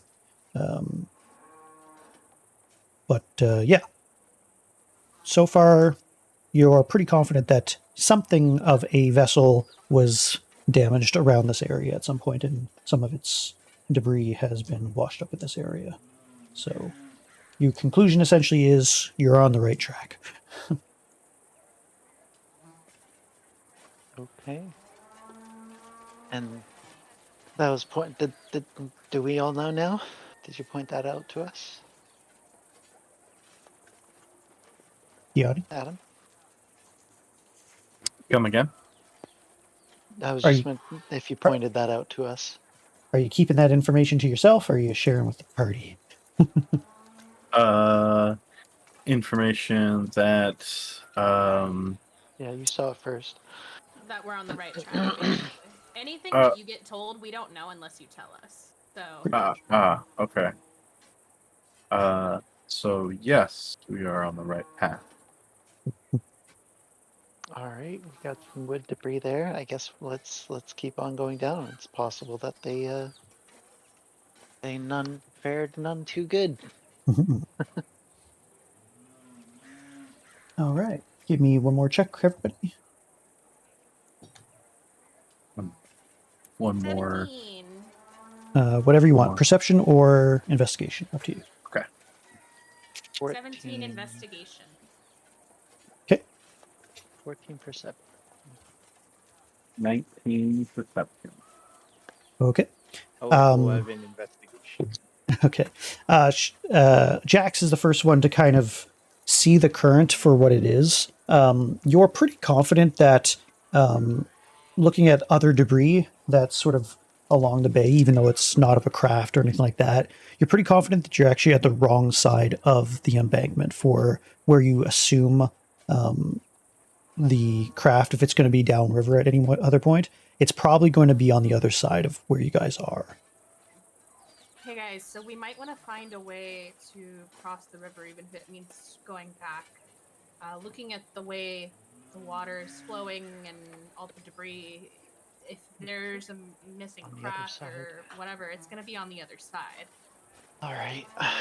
Well, this is a bit of a wide river, so it's not like. I mean, there is a bridge back there, so we might want to do that. Yeah, Thanks for I pointing that out. really don't want to get soaked walking through the river. So Yeah, I agree with that. I don't think I can swim very well in this. Sorry, who else got somebody got a 19 or a 17? I got It a was 17. And Grimbold. Grimbold, yeah.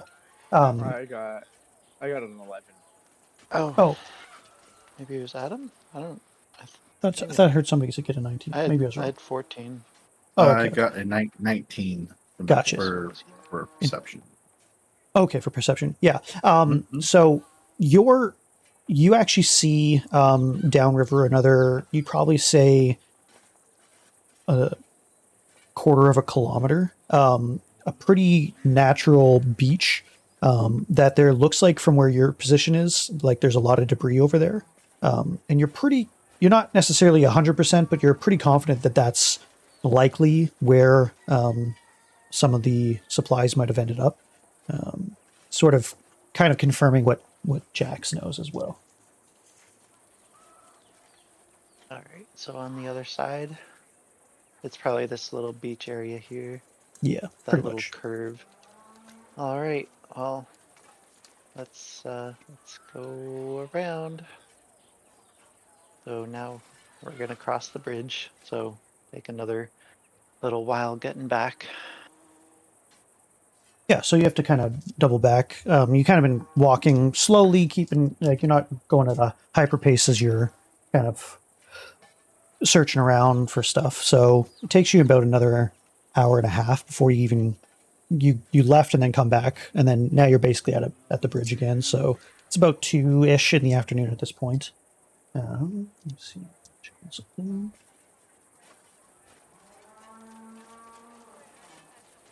Okey-dokey. Yeah. You do happen to be near farms and stuff like that here and there. Give me one more perception and or investigation check. Actually, just give me perception checks.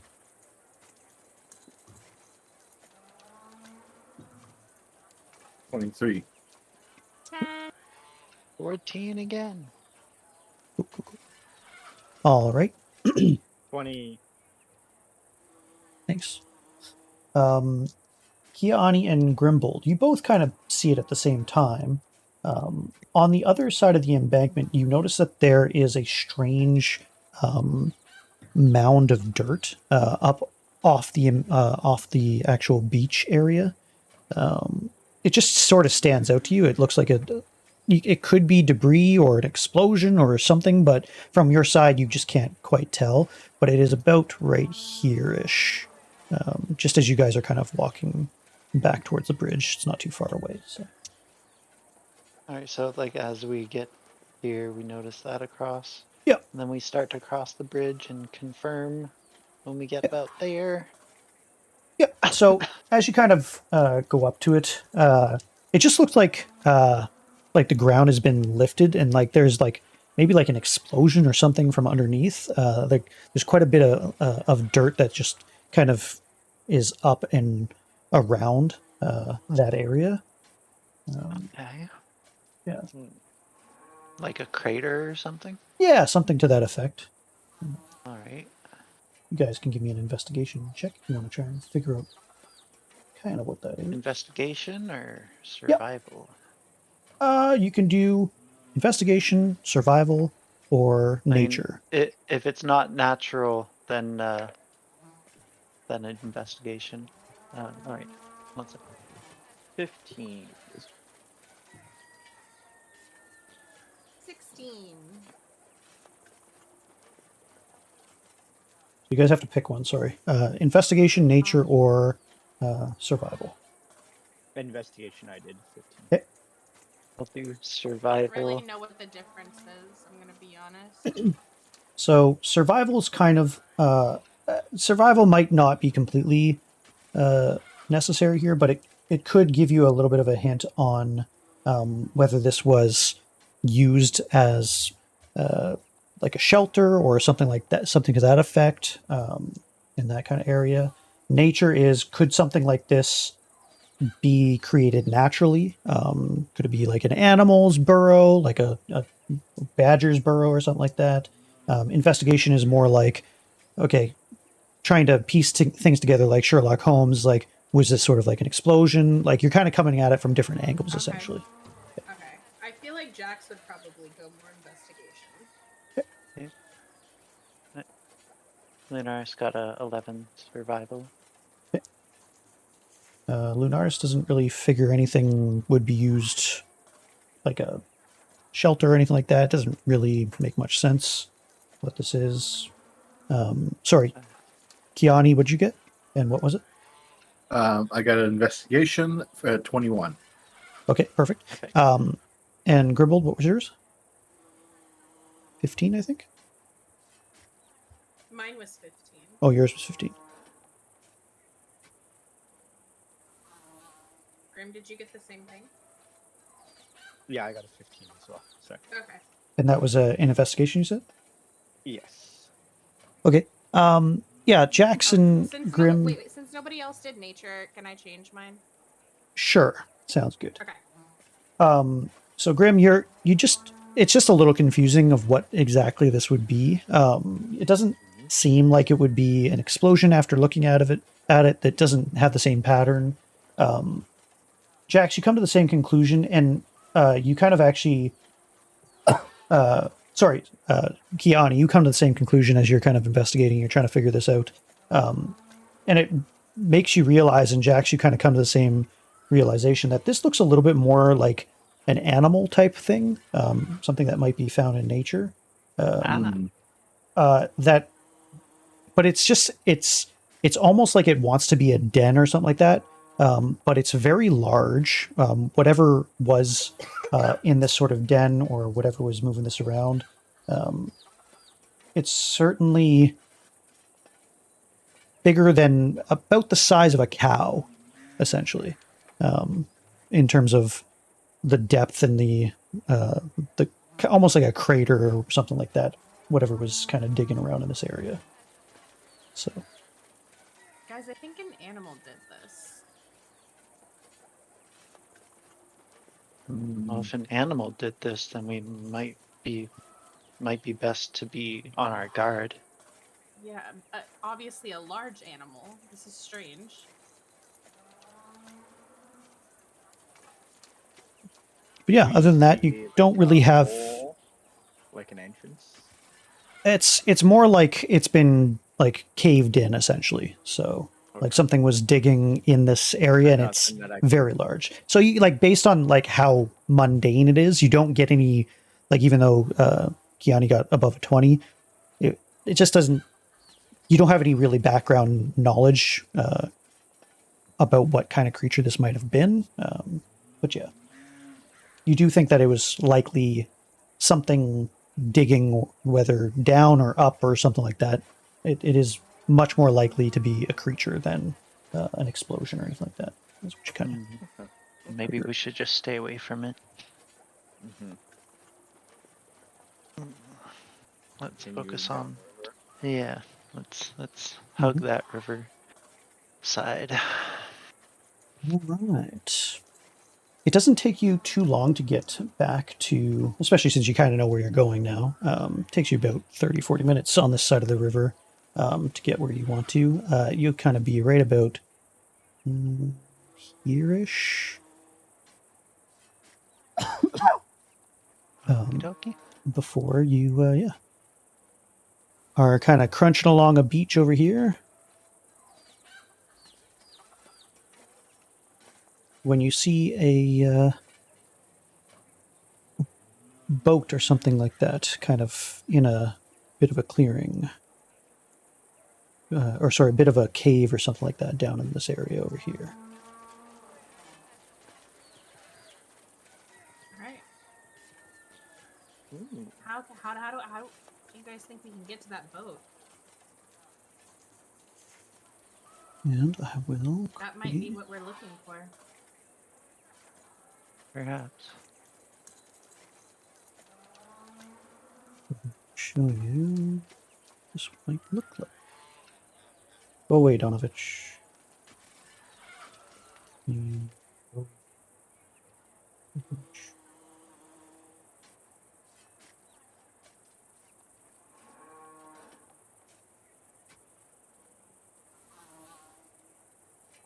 Right.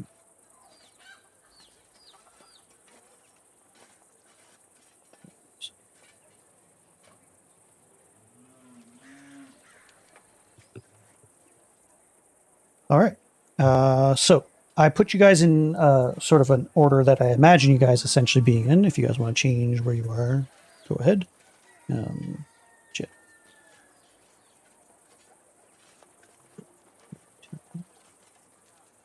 Send you guys a video. Nvidia. Thing that stands out to you as you get closer is that there does appear to be a mix of blood on the rocks in this area. Blood on the rocks. Is there smoke on the water as well? Smoke on the water, fire. And I Fire will in Jack's shove. eyes. There you go. I like it. I like it. Well played. Well played. And I will play for those at home as well. This little video.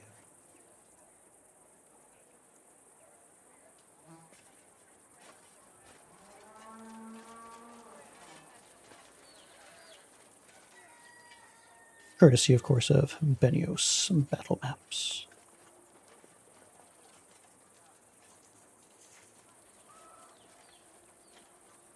Cool. Yeah, that's essentially what you're looking at. This guy's gone through a lot of trouble making a lot of the areas for. That's this. lovely. Yeah. So yeah, that's That's essentially really what you cool. guys see there. Awesome sauce. Well, let's go check out the boat. Yes.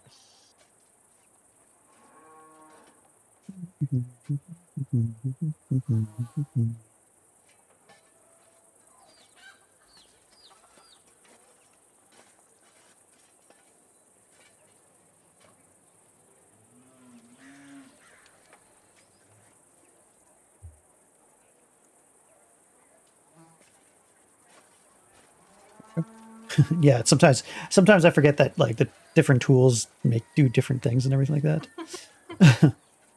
All Yeah, right. I just measuring because I'm getting it like especially when we're on a grid like this. It's like we can move 30, or if we take no other actions on a turn, we can move 60. I don't know why it doesn't let me click on my character. Every time I click on it, it's asking me to paste stuff onto the thing. It's not actually letting me move anything. Hit the W key So and then try and click it. I don't know if you gave her permissions or not. Everybody should have the same permissions. it's not working. Weird.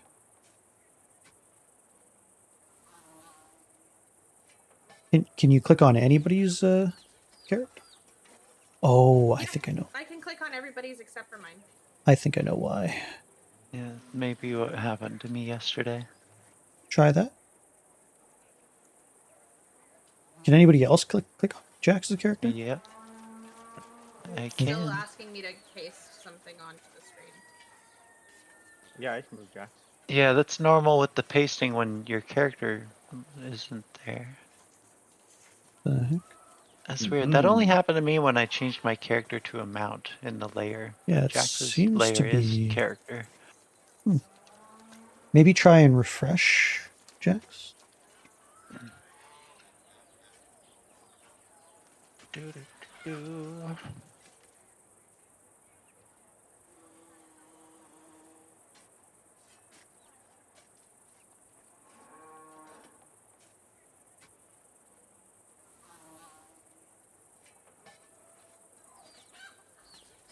Oh, now it's working. Oh god, I just made myself. Whee! She blew up like a balloon. That's a whole different type of wild magic that I've seen. Let me just check this real quick. So, I'll show you what you guys see here. Puts it home as well. As you guys get closer, it does look like there is a significant amount of blood on the rocks and stones. The boats have been kind of pulled or smashed up against the beach at some point.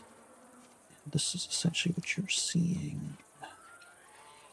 Might be a little hard to see.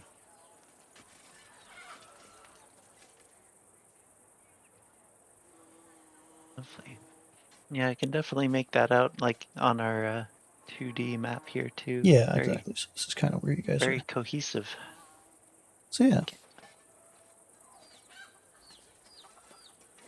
Well, these boats didn't merely wash up here. The river doesn't flow this high. Something dragged these boats out of the water. And don't even get me started on the blood. So yeah, clearly there's been some kind of attack to the boats. What you're sort of seeing here in this area is some of the debris of the actual. I mean, this is kind of a rock formation and dirt and sand, but some of this here is like it looks like some rations and some other stuff have kind of been piled up over here, scattered about. But yeah, looks like there's an actual big cave entrance here that. Let me see. So you said there were some rations there. Do they seem edible? Or are they covered in blood? Go take a look if you want. Sure, I shall. You think you could probably scrounge at least a couple of rations up from it. Theoretically edible. Maybe pasting a bit from that one to another one there, but yeah, a good portion of them seem spoiled or even eaten or missing. Clearly, this boat was carrying a sort of significant amount of supplies. But yeah, you do see. Kind of look around and see if there's any kind of like tracks or markings or anything that could indicate how these got here. Yeah, sounds good. Okay. It is a sandy beach. It looks like the river kind of goes up and down depending on the flow of the water. And so you'd see like different animal tracks kind of washing away. Some of them are like what you imagine rodents or something like that at some point. Nothing that could cause this amount of damage is making itself known. But as you kind of peer into the cave itself from this angle, you do notice that it is, whilst dark, rather has kind of a stench to it of some kind. Not just the metallic blood that you're smelling, but something, yeah, some kind of animal scent that you're just not too sure what it might be.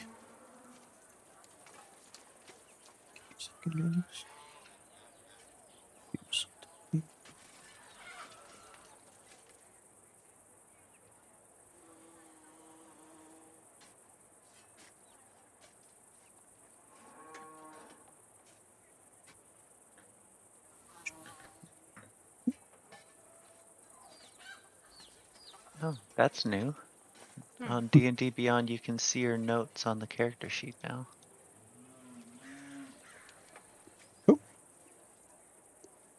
Oh, And change stuff from here too.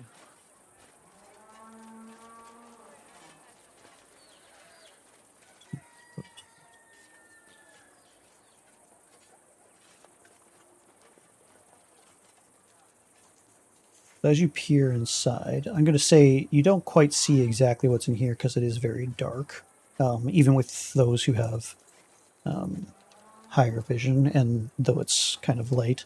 All you definitely know is there's a significant amount of blood that is kind of coming out of this area. I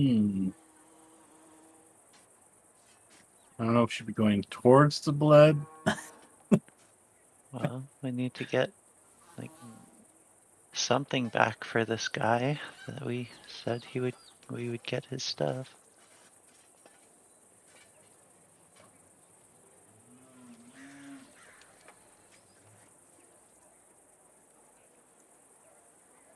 I am a paladin of my word after all. I could stealthily move up if possible. Okay. Okay. I'll just give you a bit more rundown of what the terrain kind of looks like.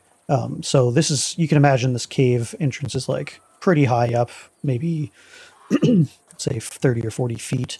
This is a bit more of a gradual incline that goes up 20 feet that you theoretically could climb up here if you wanted to. But yeah, this is kind of going more down, more rocky inside, clearly more of a cave, but it's hard to see. Yeah, essentially you So if guys... I was to go kind of like this way and come Yeah, up you... and around. yeah, you could go up and around Oh, and I come see up here this if you like wanted. this. Yeah. Okay. It is still quite dark, so you can't quite make out what's inside the rest of the cave, but you do realize that it opens up higher and up. You hear quite a bit of dripping water inside, so it's got some kind of, access to water or something sounding in there. I don't see anything really. Not from, just because it's too dark right now, so basically this is the amount that the light is essentially allowing you to see, even with dark vision. And with Those the who fire, don't it'll have make it dark easier vision for don't him see to shit. see. Sounds good. Okay. Pew pew. That's me Alrighty. lighting my fire. I will share. You've got the best pew pew this side of the south. There you go. There you go.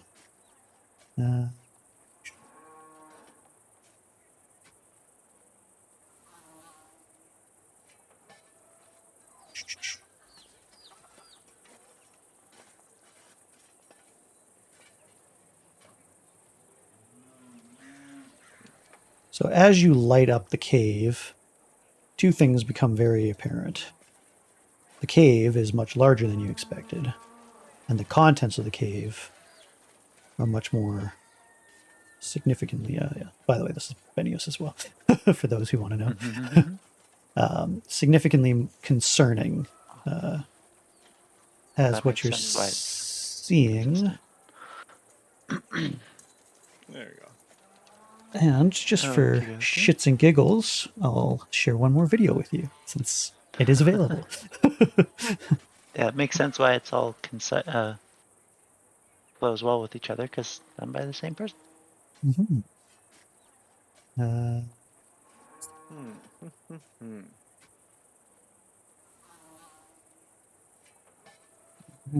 Close at home. Oops, wrong one. Property. Let's have a gander, shall we?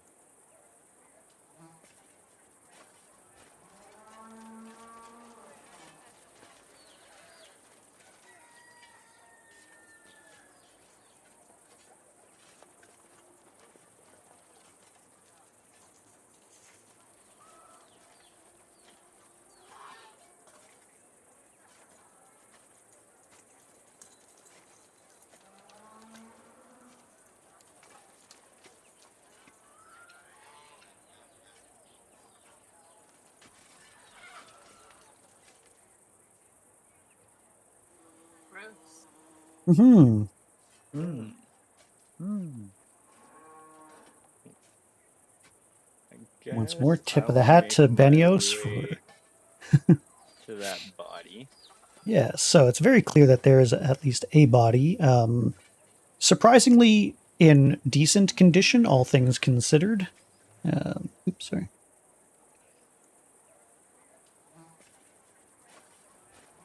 In decent condition, considering the amount of blood that is everywhere. Give me a perception check for Jackson Grimbold. Since you're... And actually, Kiani as well. Okay, Nat perception. 21.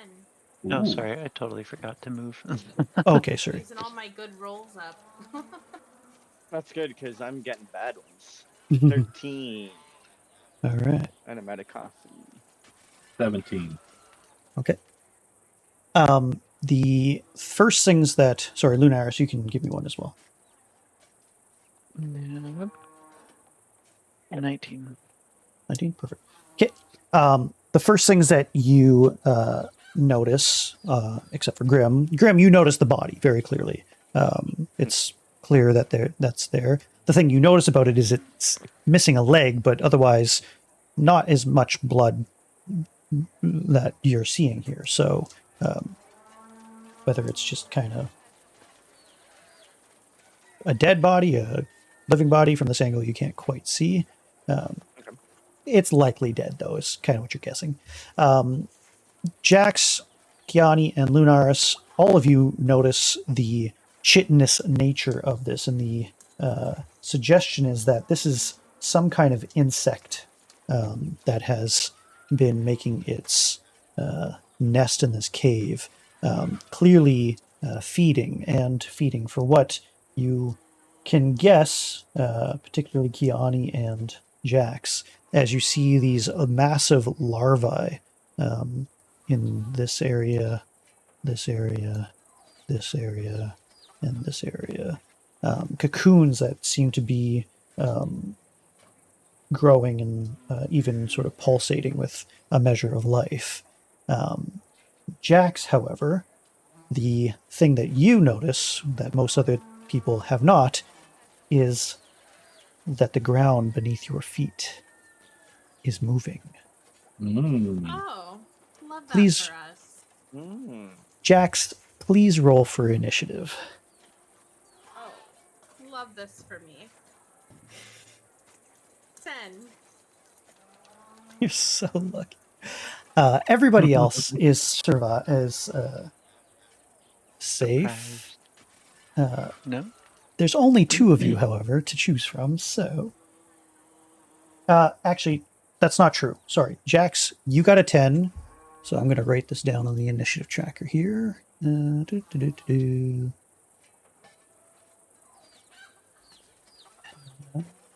initiative. Pretty sure I know what we're up against.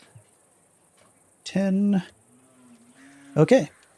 So, you get to do something before whatever is going on beneath your feet. You hear sounds beneath your feet is my main point. I get to do something, as in, like... You get a free action, bonus action, and reaction, essentially. And- so you and get a movement. turn to do something. What are you doing? Okay. Okay. Well, first of all, I'm gonna be like, there's something underneath us. Sounds good. To kind of warn everybody, so that way they know what's going on. And I'm gonna take that time. I feel like I'm gonna try and back toward the entrance of the cave. I don't know how far I'm allowed to go. You can move. Uh, You can move up to 30. 60 feet if you want to take your whole turn. So that's a dash action, or you can do 30 feet and then do an action as well. Okay. Maybe. I don't know that any of my stuff is actually useful to use right now until I see something. You can also ready an action, but we don't That's know true. what to ready. Yeah. I need to remake my flow chart. Mm,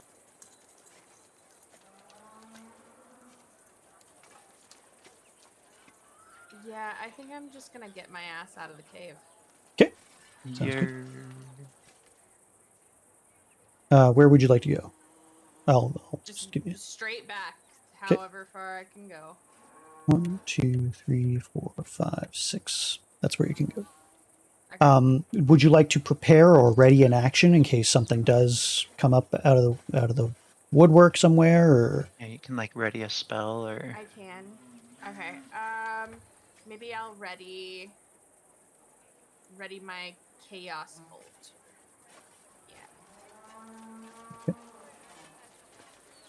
Yeah. sounds good.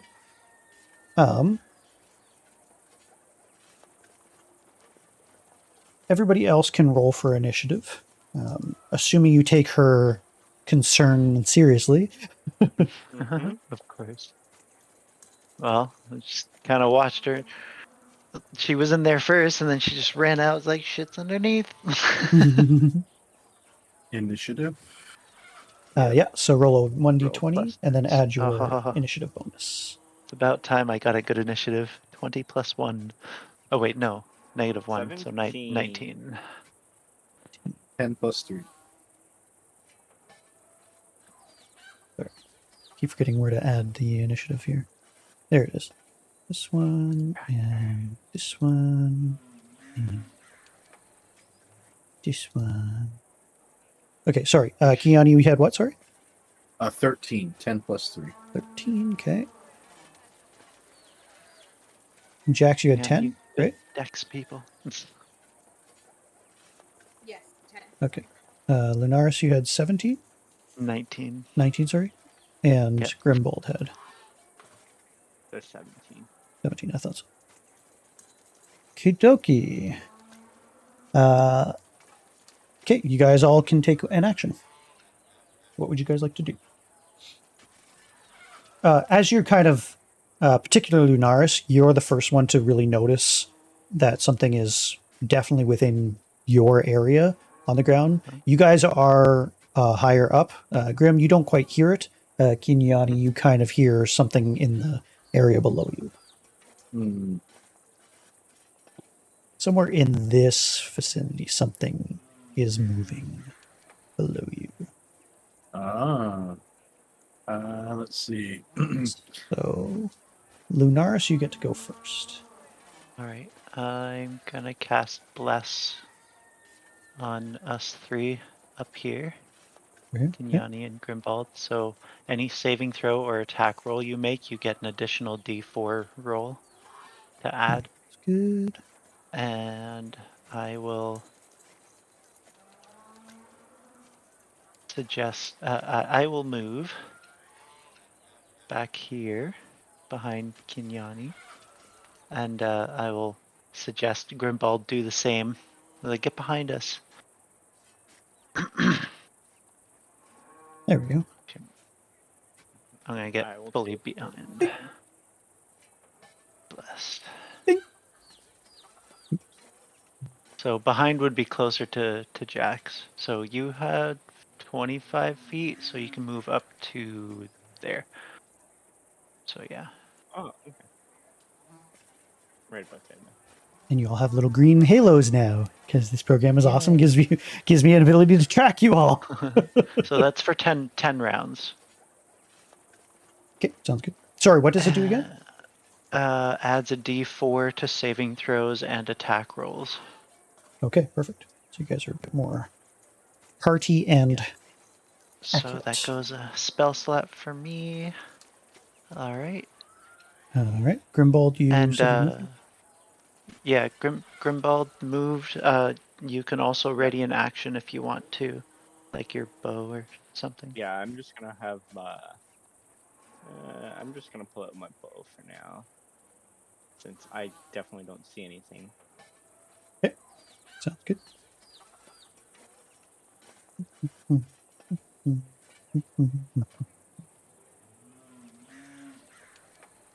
And Kinyani, what would you like to do? I would like to, let's see, prepare for something. All right.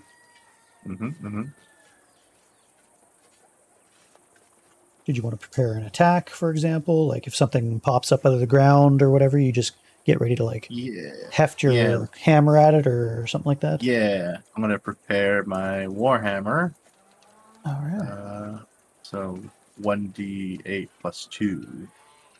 Okay, so you'll do the 1d20 first if something does happen. I'll let you know. Okay. So yeah, sure enough,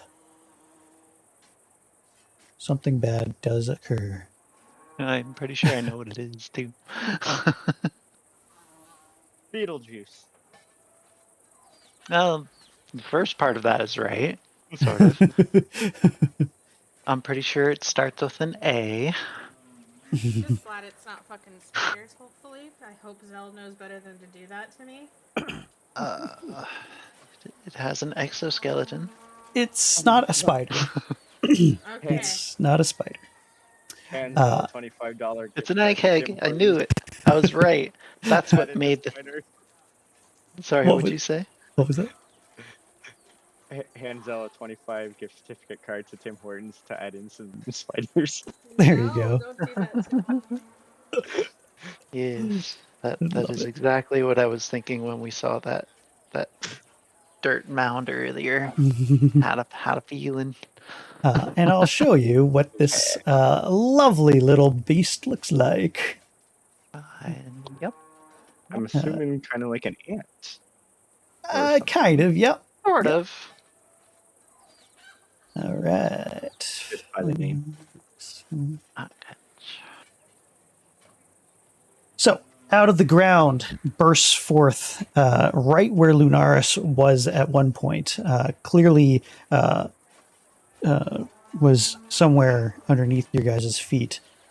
You move just in the nick of time as it a chittering clash bursts through the ground in front of you, and you see a massive 10-foot tall chitinous creature, kind of that mix of a crab and an ant or formite of some kind. Just show you what this looks like.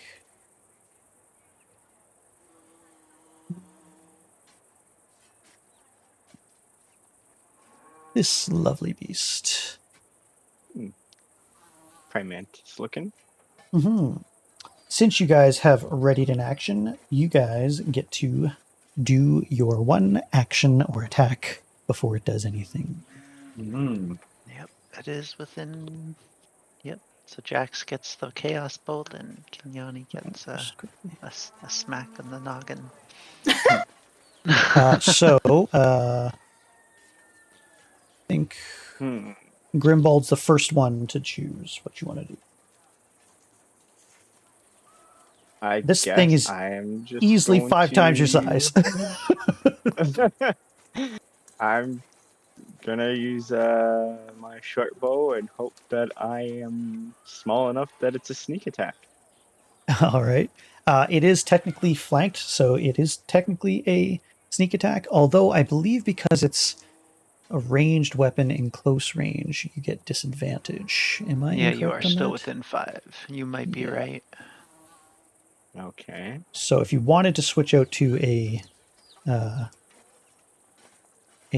dagger, I'll allow you to drop your bow and do your sword or whatever you want. Well, I can that's do. the nice thing about Grimbald is he doesn't need to switch weapons. His blades just come out. Right, because you do. Yeah, my psychic So- blades. You do have psychic blades. That's So right. would that mean that he can like put the bow back, or would that still take an action? No, so what we'll say is you'll probably have to drop an arrow that you have cocked.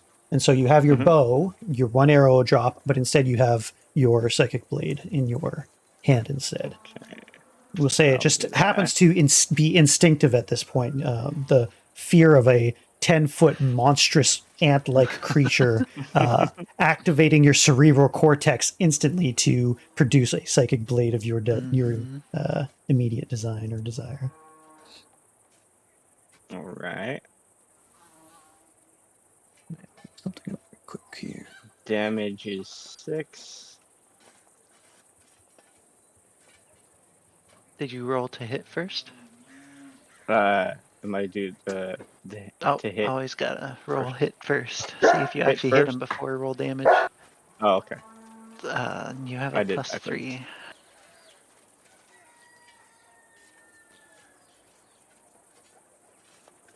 3. I'll do it again.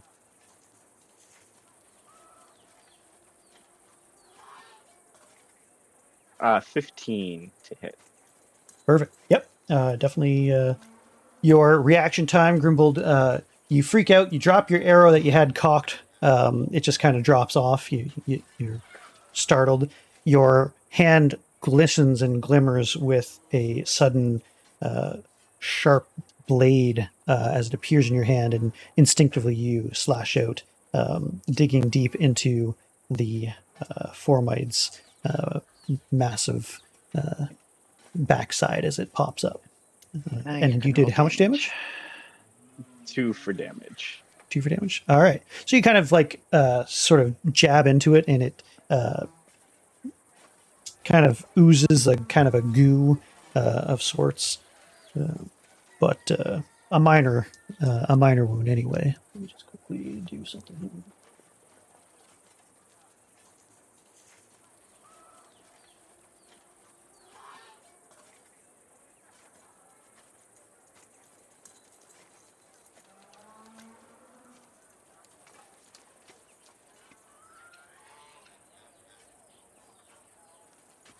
All right, perfect. I need to write this down. Oh, okay. Shoot. 2 initiative. Yeah, I rolled a 2. Son of a bitch. Tried to surprise us and just didn't. Nope. Son of a bitch. Let's see here. Okay, so yeah, Kiani, it is your turn. I rolled a 3. 3D. I need to write this down right quick. A 3 to hit. Mm-hmm. Oh, that's right. Your attack rolls get an additional D4, but I don't think your 3 is gonna matter with 4 more. Yeah, no. So I'm assuming you are in range. Yeah, it's just Technically, you can barely just on the edge. I'm just going to say you can actually use your melee at this level, so you don't actually have to throw your hammer. Okay. So, you guys see this probably, eh? Yeah. No, you can't. Okay. Yeah. So you kind of swing. It's massive, and you're not really expecting something so large, and you just kind of swing wildly and miss your Warhammer's attack, unfortunately. And Jax, what would you like to do? Sorry, I assume you prepared to spell Chromatic Orb. Yeah. the I had the Chaos Bolt ready. That's it. Yes. Okay. Yep. Go ahead. Yes. Sounds good. So I rolled a 20 again. All right. I don't know. And then Awesome. what else do I need to roll? Let's look up your you- spell here. Oh. Or Lunar, if you want to look it up. Yep. So 2d8. The Wait, hold up. D8. Am I reading the right one here? Okay, so yeah, on hit, the target takes 2d8 plus 1d6. Mm. Choose one of the d8s. Where's the d6 coming from? Oh, It's that's just how it is. yeah, it's just a weird That's a good spell. Yeah, it's very good. Okay. So I got a 6 and a 3 on the D8. Okay, so that And was then fire or a poison. 4 on the 6. So you can choose fire or poison, and considering it's a bug, I would Fire. choose the one. Yeah, you know it. Fire! What? Come on, go for the poison. It couldn't possibly do, Fire. anything wrong. Fire! Fire. Okay. So sorry, how much total? The 9 plus, what's the d6 you got? I got a 4. So 13. 13 damage. All right. Laugh. The Ankeg pops up its maw and its massive sort of crooked arms square in front of you, Jackson. You fire your chaos bolt right into its chest, lighting it on fire. It roars this chittery roar in obvious pain as you do the 13 points of damage to it. It looks pretty injured from your attack for sure. But Junk. while scorched and in pain, it doesn't stop it from coming down upon you in an attack. Yeah. Like the one person that I can't protect right now. It was random, for the record. It was random. In fact, I had chosen you, but you moved to a place that wasn't like directly underneath of it, and Yeah, so it 'cause was I had a either feeling- Grim or Jax where it could pop up. So Yeah. it did That's actually lovely. move. So it wasn't. It was originally Yeah. underneath of you, but because you moved, it just can only move a short distance. But of course. Cool. God, that's not good for you. It never is. Let's I've see. come to that. Sorry. Before we do this, I do have, of course, a table of sorts Oh, that's right. that I need to, Because you cast a spell. because you cast a spell, and therefore, because it is a level 1 spell, you Yep. get that fancy wild magic. Please roll a 2d10s for me and tell me what the first and second numbers are, please. I got a 3 and a 0. So a 30. Sorry, that's a 40 technically. I realized this was actually, I'm counting this wrong. Somebody convinced me of this. Because a 0 isn't a 0 on a 1d10, it's actually a 10. So 3 plus the 10 is 40. Okay. I realized that Yeah, this no, guy that is makes smart. sense. It makes a lot of sense. And so I was convinced that I was counting it wrong. I was like, oh yeah. Wait, can you say that again? So a 3 means 30, right? Because Yeah. it's the 10 die. And then a 0 isn't a 0, because when you roll just one dice, if it's a 0, it actually means 10. Yeah. And so it's 10 plus the 30, which is 40. I see. So that's technically the way it should be counted. And I totally agree with that. For the second one, the first one, a 0 is a 0 though, right? Because it can't be 100. Otherwise, you get 100. No, it would be a 10, right? Does that make sense? How would you ever get any choice below 10 then? If it's not a Because- 0. Because you can't get a 10. 'Cause- It's always 1 through 100, right? Or, wait, let me think about this. Because there's still options from 1, 2, 3, 4, 5, 6, 7, 8, and 9. So you have like that first option has to be a 0. Oh, And yeah. then the second option would be 1 through 9, or 1 through 10 rather. Hmm. So that's what I was thinking. For the second number, I guess. Because it you sort of makes can't have sense. 100 and something, right? So it would be just a decimal Yeah. place, essentially. Yeah, that makes sense. Okie dokie. Yeah. Sorry. Let me think here. I need to bring this up because I decided, because I'm weird that way, to make an entirely new chart for Jax for two reasons. One, because it's really fun to fuck with wild magic. And for two, that way nobody can tell me that I'm playing favorites. I've made this entire table, and so if I choose to fudge it a little bit, well, you will never know.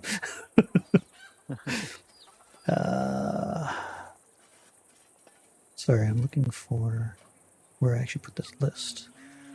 I should have brought this up earlier. So the second number being 10, it makes sense that the total is 40 for that second number. Yes, yeah.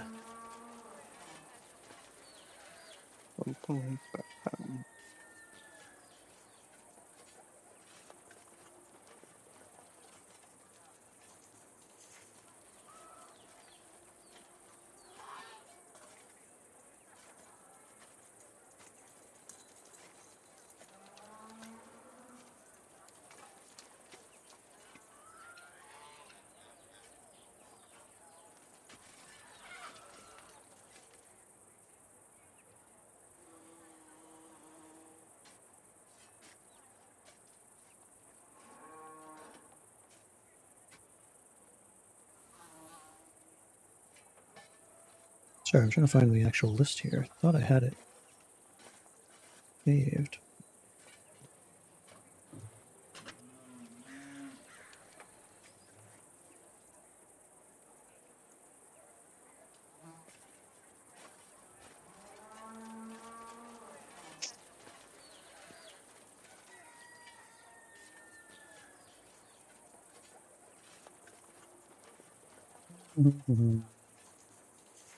Interesting. All right.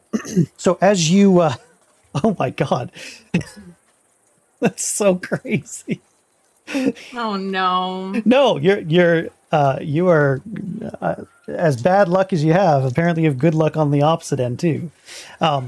As your chaos bolt slams in flames into this creature, and his both of his arms come crashing down onto you, all they seem to catch is mist as your body begins to fall apart into particles. In fact, you become mist. Your body seems lighter and translucent, and the attacks go right through your body. Lucky. But, Well, that is yeah. very lucky. Yeah, you could have been ant food. I can't believe that that's what you got. So, specifically, give me an Arcana roll, please. Arcana. Let's find out what the hell's happening. I got 13. That's Okay. plus 13. Okay, that's good enough to figure out, kind of based what just happened. You become shrouded in mist. You aren't quite sure what the length of this is, but currently you are resistant to non-magical weapon attacks.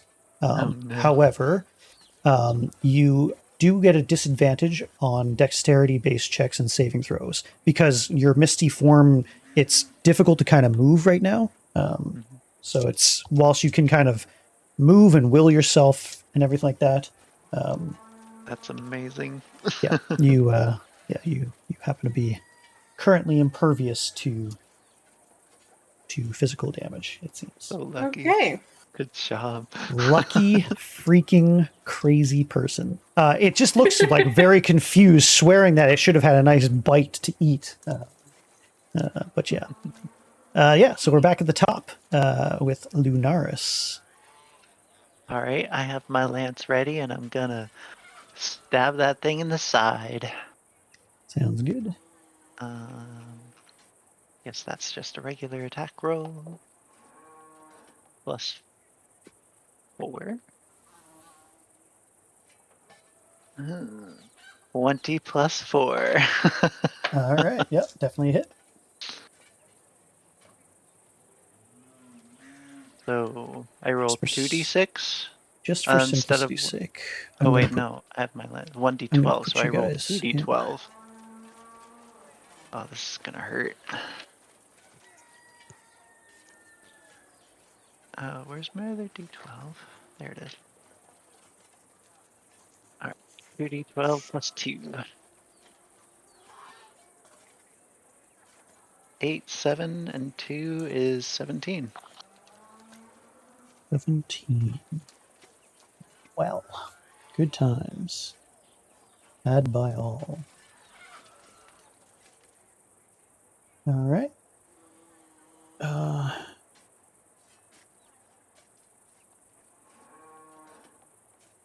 And I'm within 10 feet, but not closer than 5 feet, so I don't get disadvantage on the roll. All right. Yeah, you. This was with your lance, correct? Yep. I don't have anything. I have javelins, but yeah, it was with my lance. Easily within reach, you slice in with your lance accurately, gouging a massive hole into its chest where it's already been weakened by the flames of Jacks of Candlekeep.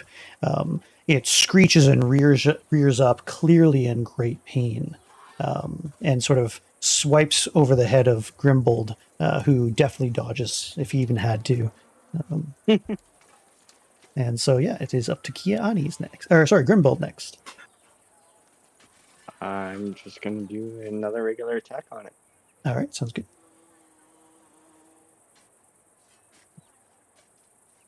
And you do get the +4, or 1d4 rather. So you can roll that as an addition. 15 to hit. Yep, that does hit. And a 3. Alright, so it's 4. Sorry. For damage. All right. Once more, I assume this is Psychic Blade. Psychic Blade, yeah. Okay, perfect. Once more, the Psychic Blade pierces in, doing a little bit more damage this time, cutting off the tip of the bottom leg that Grimbold is able to see. You also can do the bonus action of your other arm if you want to do a D4. Or it's a separate attack, but you can do a bonus action. Yep. Ooh, okay. D4. Yeah, have to roll the hit first. Because it's a second attack. Okay, so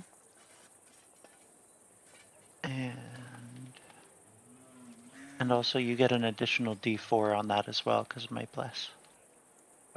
13 for the hit. All right. Did you roll the extra D4? I'm rolling the D4. Okay. I'm trying to. There it is. I gotta find it first. I got a 2. All right. Yeah, at first you think that it's a miss, but whether by chance or much more likely because of being blessed by the celestial energy, you strike home once more, doing another however many points of damage you do. That's a D4 plus 1. Love that bless.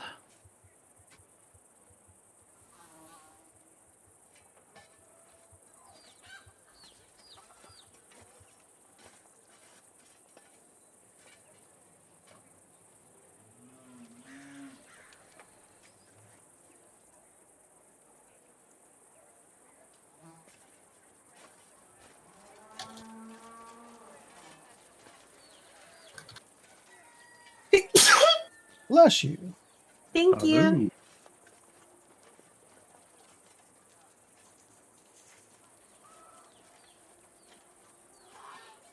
Yep, never forget your bonus actions if you can.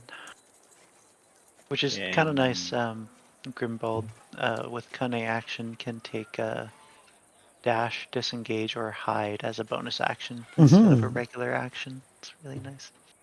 Very nice. Sorry, how much damage did you do, Grimble? 4 on the first one and 2 on the second one. Oh, 2. Okay. Sorry, I didn't hear that. I was kind of waiting for you. I apologize. I was also doing Oh. something else. Yeah, I saw you doing that, so I was like, okay. Appreciate that. Yeah, so another couple of quick deft attacks causes a few more holes. This thing is very clearly critically injured, and it is now up to Kiani. Go ahead and All right. act I as will you go will. ahead and do we have a hit marker of how much health this thing has left, or is that Give me a Oh, it's perception check. critically injured. okay? Give me a perception check here. Critical.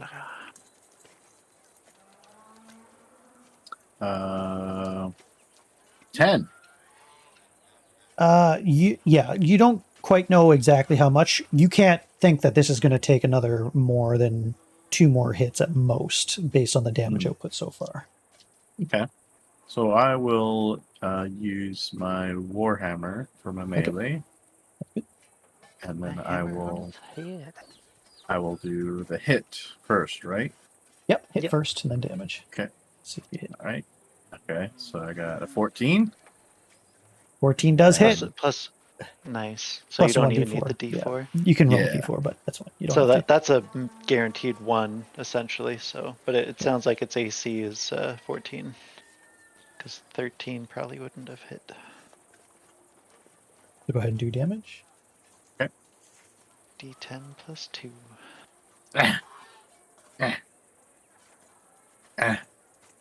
4.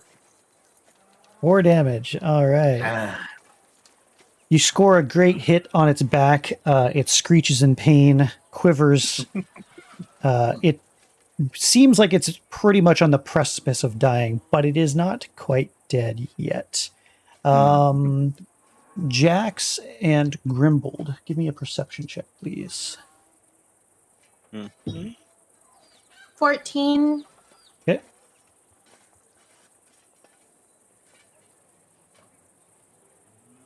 Eight. Okay. I'm Suddenly, without either of you knowing, another rumble comes up and bursts through the ground right underneath of Grimbold's feet. No way. Oh, goodness No. gracious. Massive claws come up and Wait. Is that lift one you into the bigger? air.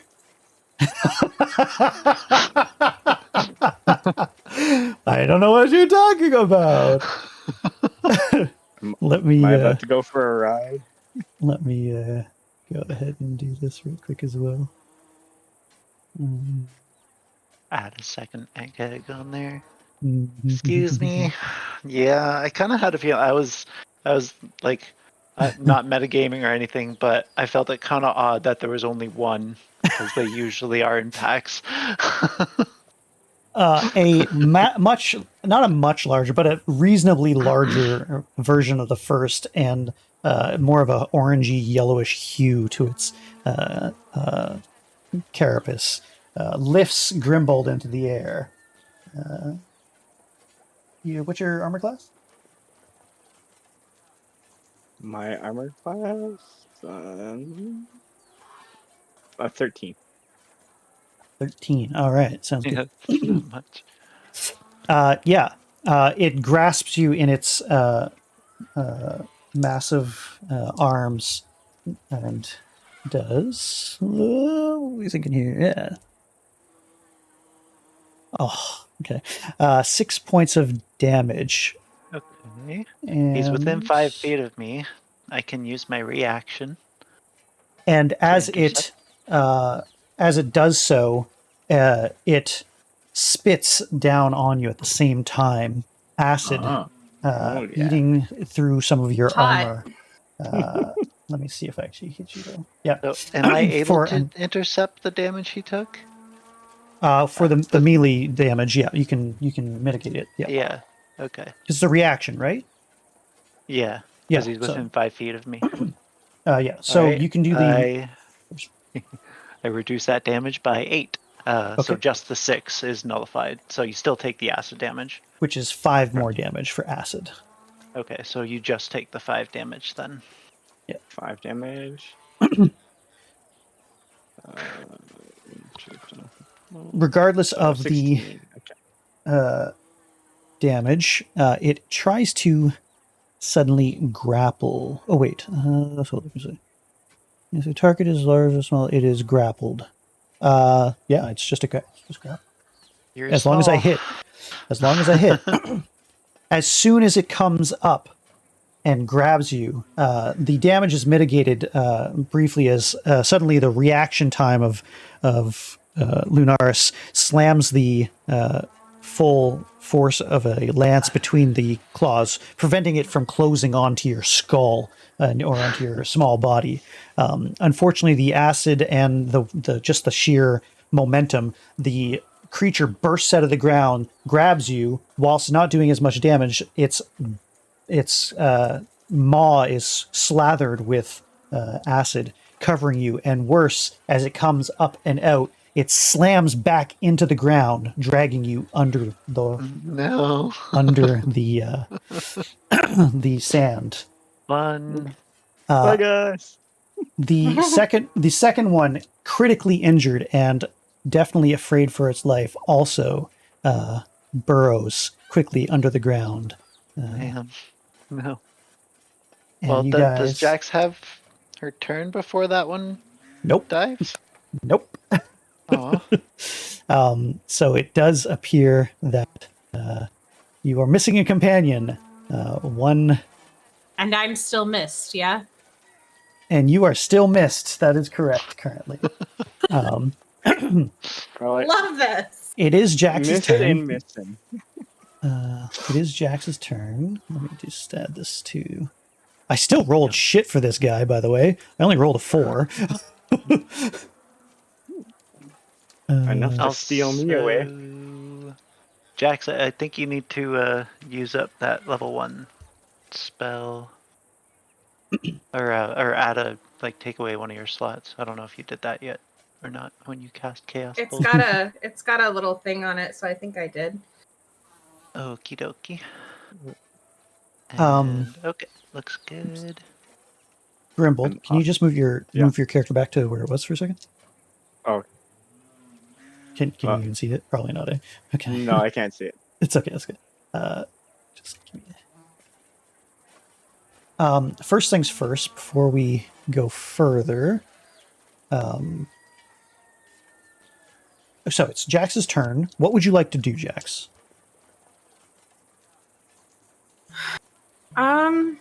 Well, they're all back underground, yeah? They are. Does Grimbold have anything magical on him? I don't think sending my mage hand would be any help underground, unfortunately. No. Unless You have detect magic.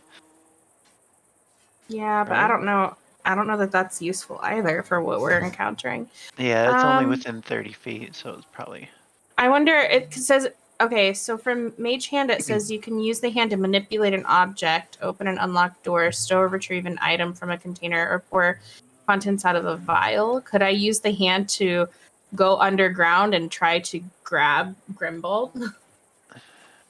If you knew where he was, I suppose. If you're, how about this? If you're looking for where he is, I'm sure Grimbold is probably screaming, so he's a little bit easier to pinpoint because of that. We'll say, I don't know, Grim, do you think you'd be screaming your ass off at this point? It's up to you. No, I'm fine. I'm cool. I'm just. I'm just chilling. Just inside. Regardless, what I'll do is I'll allow you to do a perception check. It will be at because he's screaming, I'll say it's not a disadvantage. So go ahead and give me a perception check to try and pinpoint where he is. Oh, I'm sorry, Grim. I just rolled a 4. I will, because you do have inspiration. All of you do, I believe, still have inspiration. You can choose to sacrifice your inspiration to roll again if you want to. You don't have to, but that is an option. I'll give it to you. Kiani doesn't, but I think that's because we forgot to put it on. Oh yeah, he should have it. In Adam, fact, you might have to do that. He was the main guy that got inspiration last time. Yep, exactly. That's the reason. I don't know if I want to use it yet. I don't know if now's the time to use it. It's your choice. We can keep. It's not, and well, it may be the end of the world for Grim, but But I don't know. Like, I still don't know if the mage hand is even going to be useful, though. That's the thing. Right. yeah, right. that I can't say much. I will say, go ahead and give me an Arcana check. At the same time. Arcana. Yeah. Okay. So I got a 20 with that. Yeah, you imagine the mage hand being able to, at best, help Grimbold at some point to get out of the sand, like kind of grasp him and help to get him out if he's trying to escape. So, in other words, it could probably do a help action if it was nearby, but it would really be at best it would give Grimbold an advantage in escaping from underground. So technically it could help in that case. But you would have to pinpoint where he is and then tell the mage hand to try and help him. So it's Okay. so I'll allow you still to re-roll if you want to try that course of action. But yeah. Okay. The perception. Sorry. I think until we know for sure, like, where he is and stuff, I'm gonna save it. Okay. Sounds Because good. I think I'll save the mage hand until we know for sure he's also trying to get out, because otherwise it would be useless. Okay. Alright. So So would you like to do anything else or prepare an action or anything like that? can I so another question. So I have flame blade and flame sphere. The sphere one, I would want to be careful if that monster comes back out with Grim on it, because if I hit it with the sphere, it'll also hurt Grim, right? Right. In theory. So the blade is the better one to prepare. Yeah. Okay, so then I'll prepare my flame blade then. Okay. You can even cast it now, so it's ready, like it's in your Yeah, hand. it's a bonus actions. Okay, I'll do that. Yeah, there you go. So yeah, you kind of chant and out of your hand through your own flames with this sort of purple blade of fire that is sort of wreathed in sort of a ghostly hue erupts from your hand. Did you want to prepare an attack if it's near you? Yes. Okay, perfect. That'll work. So yeah, so you're kind of poised, looking around. You can't quite pinpoint, and are kind of afraid to just jab randomly. So you prepare Because I an don't want to action. accidentally hit Grim. Exactly. So Grimbold, you are being dragged under the sand. You know that you're kind of moving in some kind of direction. You can try and escape if you would like to, or if you want to attack or something like that. What would you like to do? Oh, it's not picking up my screen. Damn it. Yeah, I'll try to escape. Okay. I guess I can use my psychic blades to hit it or whatever to try and escape. I would say that you probably have to use your. So you're grappled right now, essentially. Yeah, so you have to either use an acrobatics check or an athletics. I think it would be an action, so I don't think you could attack. Although I suppose you have an off attack.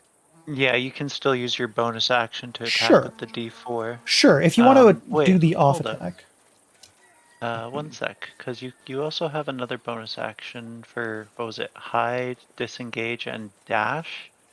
Disengage isn't for grapple, right? You actually have to get out of the grapple first. No, he has to get out of the grapple first, yeah. Okay.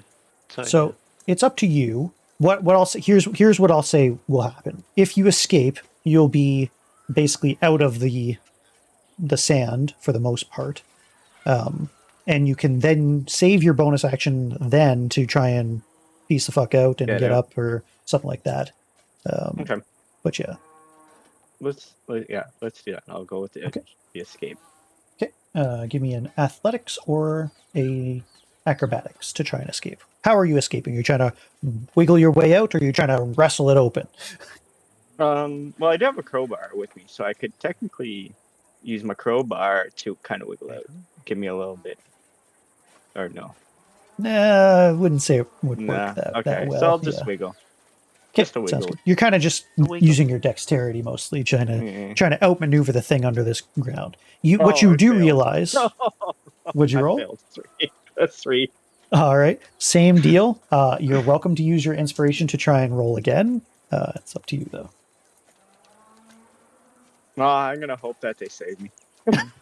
Okay. What you do notice, although you can't relate it to anybody, you don't feel like you're necessarily moving all that fast. So Okay. it's not like you're that far from your original position. It's just a massive creature. So it's also very panicky to be underground in the clutches of this creature. I will also say, you have to hold your breath. What's your Okay. constitution? 12. Okay. You have +1, so 11 turns, or rounds rather, of breath left. So if you remain underground for 11 more rounds, you will go unconscious. And it would be not a good thing. So, Good. Good okay. times. Kiani, your friend little Grimbold got sucked underground. What would you like to try and do? Well, I would like to try and get him out of the Sounds good. ground. All right. So action or acrobatics. So you could do an athletics for sure to try and get under the ground to some degree. You would first need to do a perception check to try and pinpoint exactly where he is right now. Okay. Roll a perception. Yeah. 4. 4. All right. Same deal. You do have inspiration. You can sacrifice your inspiration to roll again, or you can hold off. I'm gonna sacrifice. Okay. Inspiration. But go ahead and roll one more time to see if you can't pinpoint where he is. Okay. 16. All right. Perfect. All right. Yeah. So you're confident that this thing hasn't really moved all that far, and that Grimbold is right here. So you can move forward and try and... How would you go about trying to save him? Like, he's clearly underground by a couple of feet beneath the surface. Do you want to just try and shove your arm down into the sand, hoping beyond hope kind of thing? Yeah. I'm gonna shove my hand in there and see if I can reach for him. I haven't quite figured out the attach or detach things yet. So I'll roll it. Also, I don't know if you were going down initiative. I think you may have skipped me. But Oh, I did skip you. I apologize for that. So it's all right. that's fine. We'll just go. We'll just go with this for now.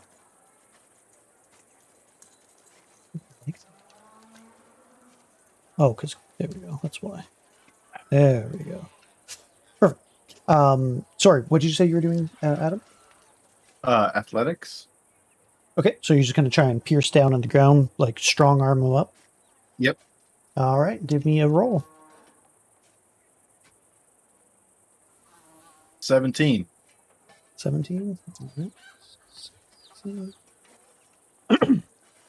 You just kind of have a bead on it. Your keen elf senses telling you that Grimbold can't possibly be that far down. You run off the rock that you were kind of standing on down here, jump forward and pierce straight down into the sand with great force, and manage to grab hold of leather of some kind. And give me a strength check, please. Strength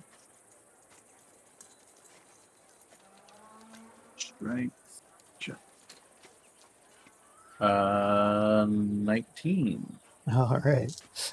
With one heave of your powerful elven muscles, you pull, and out, wrenched from the grip. It takes you a good tug for a second there. Grimbold pierces the sand head first kind of thing, and takes a big, long, deep breath of air as you rip him out of the sand. But yeah. I will, go back to the top. Sorry. I think I mixed up Lunaris and Jax. That's, I think, what I did, actually. So apologies about that. So yeah, Lunaris, I'll let you have your turn here. I will say that Jax, technically, you do know, based on where Kiani just pulled out Grimbold, you probably know where the Ankheg is underground right now. So if I were to just like shove my sword into the ground, yeah, I might hit it. You have a pretty decent shot. If you want to go ahead and do that, it's up to you. I want to do it. I right, want to do it. I'll let Lunaris finish So their do we turn just first. But I'm probably gonna go off that same thing and probably move up. 'Kay. And sort of attack it. I don't really know where to position though, because I don't want to be within 5 feet. So, will you tell me if I have disadvantage if I'm close enough, or do I just like stab it in? Is it like more than 5 feet down? Probably not, since that sounds about right. Yeah. So you do think you'll have to go deep down to hit it. So, but yeah. All right. Well, I'll do that. I'll move there and I'll attempt to attack it. All right. Go ahead.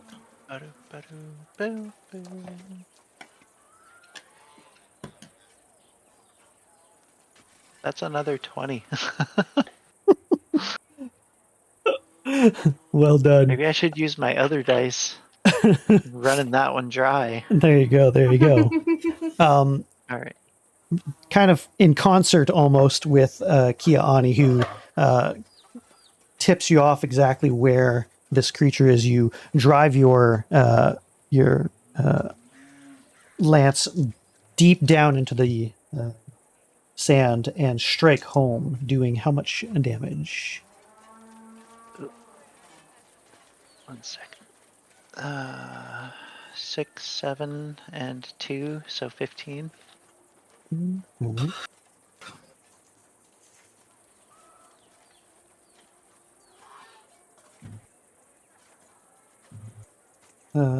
So that's going to be... Yes. Okay.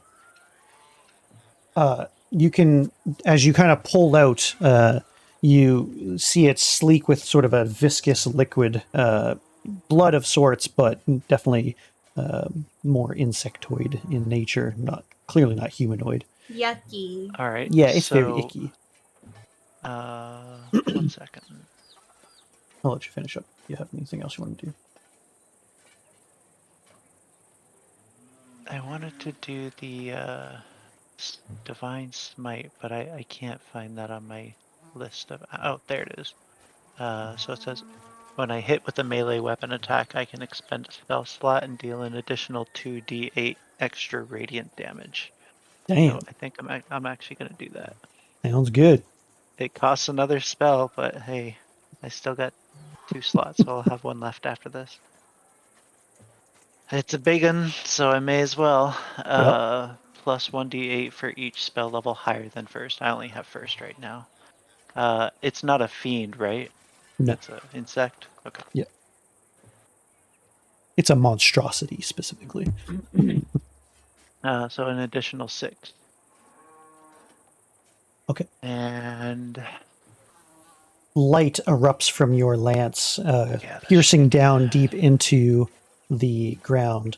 A roar that is muffled from the sound, nevertheless, comes with your attack, and the ground itself reverberates with sort of a thunderous bolt of light. Jax. Yes. So there was one more thing that I can actually do. I have a bonus action still. When I use my Divine Smite, I can channel my divinity from my wonderful evening glory, and as a bonus action, distribute temporary hit points of my choice. Is 2d8 plus 3 divided among any creature I choose. Cool. And that Sorry, your smite wasn't a bonus action? No, it was a special action. It happens. I can do it at will whenever I hit with an attack. Oh wow, cool. Good to know. And yeah, that's not even a reaction. So my bonus action is the Channel Divinity, which I can only do once every short rest. Dang. And I'm going to divide 11 hit points between Jax and Grimbold. Grimbold will get 6 temporary hit points, Okay. and Jax will get 2. Okay. Sounds good. Also, I don't know why Jax already has 4 temporary hit points. Was that from like a previous encounter? I don't Yes. No, she got the temporary hit points because of the pie.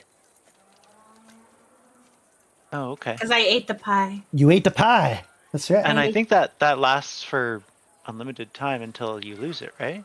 Until you sleep. Okay. Until we sleep. Okay. So, Yep. Jax, So you don't can go to add sleep. 2. Sorry for the for the pie. I'd have to check for your temporary hit points with the your spell there. Time. Yeah, your Channel Divinity. So mine. Okay, so add. You said 2 to Jax and 5 to Grimbold. 7 to Grimbold. I had 7 to Grimbold. 9 total. 7. Yeah. Sorry. No, 8. So I had 10 6 and total. So 8 to Grimbold. 2 okay, to 8 to Grimbold. Jax. Gotcha. Nice. Cool. So I'm back. Oh, I'm back. To Pull 20 out no all the matter what. stops. I may as well burn everything on this Thank fight. you. This definitely seems like a meaty battle. It doesn't have to be, but I'm making it tactically difficult for your asses Yeah, because you I know. fucked up the first one so bad. So yeah, cool. And that's everything for your turn. Yeah, that's it. I can't do All anything right. else.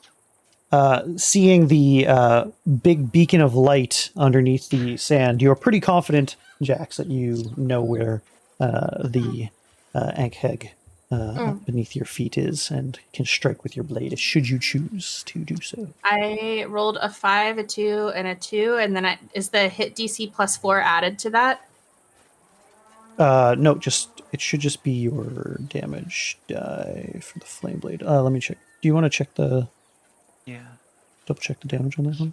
Flame blade. So it's a regular melee spell attack. So your spell attack is +4. And then on hit, target takes 3d6 fire damage. And I think that's it. No pluses. Yeah. So I got 9 total then. Okay. Yeah, so you kind of dig deep. Your sword, while scorching the sand and kind of turning some of it to glass temporarily, just how sheerly powerful it is.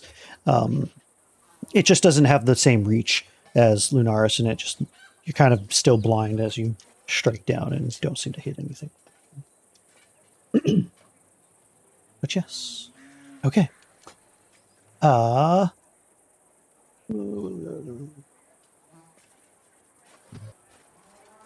much extra damage did you say you did between that for your light bolt thing? 6 for my Okay. divine smite. Okay, just check. So it's gonna be. Yeah, this is the one that was undamaged, so I can't imagine it would do much. That's why I wanted to do as much as possible, because I don't know. Well, it makes sense. Seemed like a good choice. Yep. Okay. Perfect.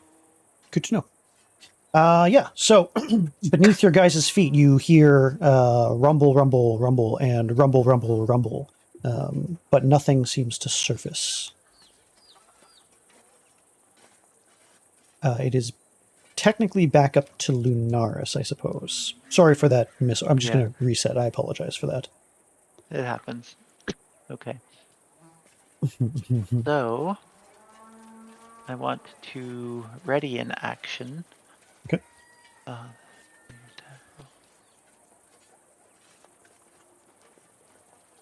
Okay. No, maybe 1 second. I was thinking dodge, but it says that any attack roll made against us has a disadvantage if we can see the attacker. Right. Yeah. Can't exactly see the attacker. Mhm. So I'm going to change that. Since I still sort of know where it is, and the way that the spell is worded here, it just says that a flash of light streaks toward a creature of your choice within range. And I make a ranged spell attack against the target. I'm using Guiding Bolt spell. It doesn't necessarily say that I have to see it for this spell, and it has a 120-foot range.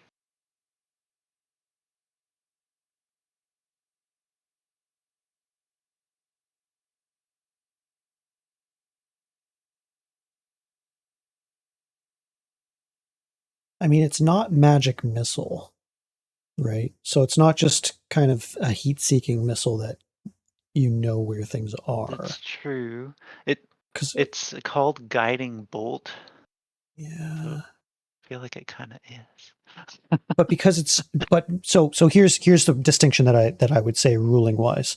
Sure. Magic missile, you don't have to roll to attack because you don't have to Okay, see it. that makes sense. Right? For the most Make a part, you just have ranged to spell yeah. attack. So because you're making a ranged spell attack, I still think you need to at least perceive where this thing is. Okie dokie. So I'll allow you to do a perception check if you want to try and figure out where this thing is. But yeah, I definitely think you still need to. Yeah, it's still going to be essentially blind here. I suppose that I can. I'd say. Shoot, I don't even know. I guess I might even be able to just. Well, I don't really want to ready attack because my reaction is already more or less taken for interception, so I can reduce damage for anyone that does get hit. Right. So I do kind of want to be in the range of everyone if I can. I'm curious if they can take opportunity attacks if we start moving on the surface. Like maybe they readied an action for when we moved.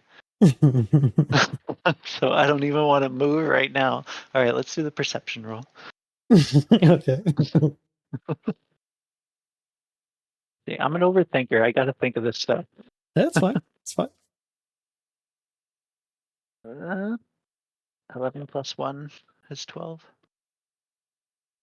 Yeah. So you know that it's still pretty close by ish, but you're not confident exactly where it is. You can go ahead and try and attack it, but you'll have a disadvantage essentially. Got it. And that was my free action for the turn. Yep. The perception, pretty much.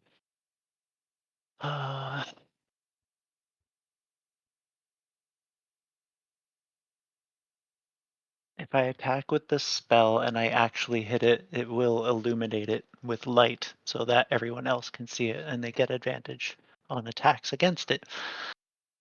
That's pretty sick. It's pretty sick. It's my last spell slot too. So if I miss, that would suck. And it's only one attack that gets advantage. All right, let's full send it. I'm gonna try and cast my spell at it. All The right, big one. sounds good. The big one. All right, roll 2d20s and tell me what the worst one is. I'm gonna use my good dice and hope it doesn't fail me. And I get a +5. Okay.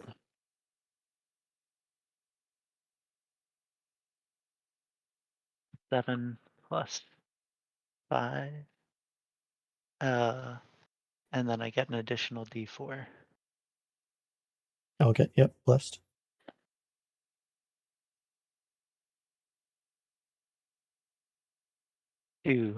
14 total. Okay. Now what's the second roll? Say again. So you have it's a disadvantage still, so you have to roll again. So Tell I me hit if it's disadvantage. yes, it's disadvantage. Oh, okay. So you So I technically still hit get the that 2, one, but 7, as long as I don't roll lower. 17. So still 14. all right, 14 does in fact hit still. Okay, so now I do damage. You lucky bastard. 4d6. Holy shit, that's a tough. This is a fucking powerful spell. Yeah, guiding bolt's pretty Okay, crazy. 4 and 4, so 8 damage. And the next attack on it gets advantage. All right. And I'm out of spell slots. It was worth it. Barely. The divine light that comes sort of like a Kamehameha type ball shoots into the ground, scorching with radiant energy into this creature and illuminating it temporarily, so that everybody can see, for the moment anyway, the outline of this creature beneath the surface. How much damage did you do, sorry? 8. And it says, until the end of my next turn, Okay. a single attack gets advantage, and until then, a mystical dim light glittering on the target until then. All right. Crazy. All So right. even at the start of my next turn, it'll still be illuminated. Very nice. Grimbold, you're full of sand in places that you don't like having sand, but you are safe for the moment. What would you like to do?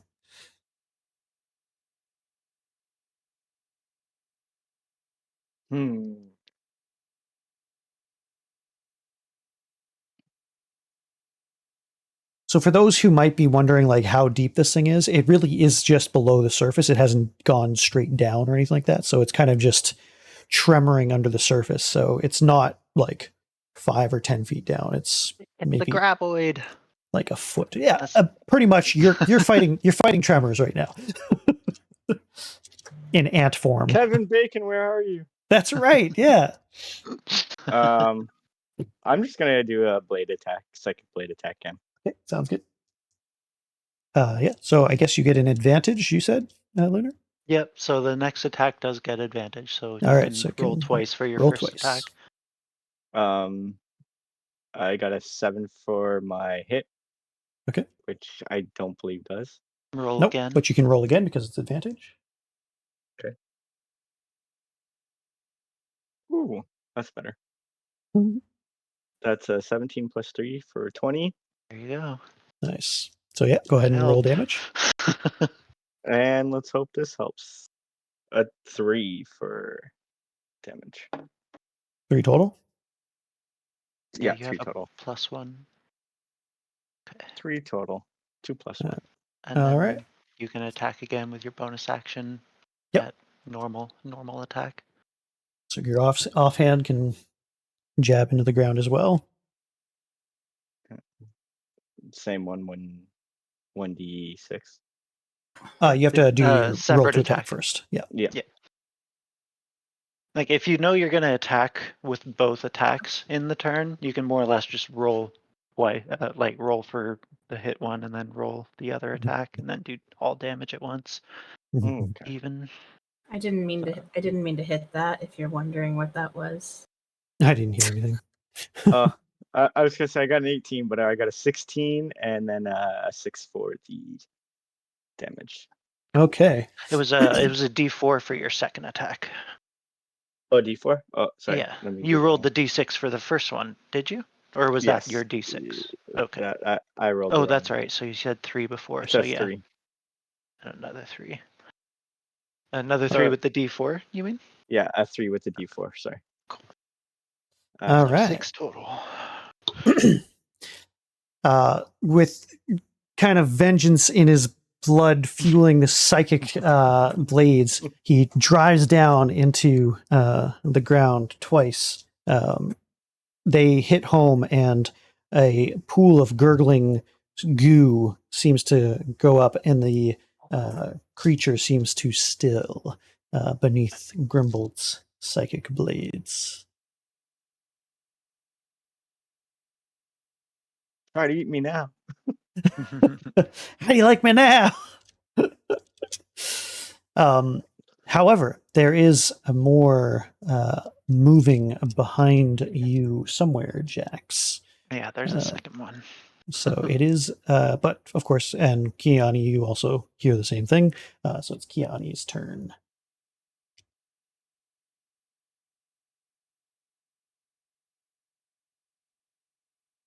All right, so we hear something else, huh? Mm-hmm. There's still one more somewhere behind you, into the cave somewhere. Yeah, and that was the one that was gravely injured. Like one more hit. would Yeah, it's kill pretty it, much like essentially. one shot at this point for sure. Okay, awesome. Well, then I'll go ahead and give it its last shot. So, All right. Right now you can't see it, so it's going to be at disadvantage. The big one, you can actually see it, so you're not at disadvantage on that one. Just pointing that out. Okay. So since the other one's not really a threat, we should focus on the one that I can get to. Yeah, And hit. a little easier to hit. The other one. So I'm gonna go ahead and warhammer it. A 6 All right. with the damage. Well, and you that's not. You get another D4, but the most you can get is a 10, which is still a miss. Yeah, and it's a 4. So no bueno. So you kind of smash into the sand below you, but it just doesn't seem to hit anything solid underneath. You kind of go deep down, and there's some concussion there, but yeah, you smash down. I'm good at intimidating and saving people, but fighting is not working. That's giving a good shot. Get a shot. So is that everything you want to do this turn, or is there anything else? Yes, I will move to the next turn. Okay. Sorry, Jax. go ahead. Yep. So it's Jax's turn. I did forget, of course. You did cast another level 1 spell, and I forgot to do the wild magic one more time. I apologize for that. It wasn't a level 1 spell that I cast. Oh, Flame Blade is just second a level cantrip? spell.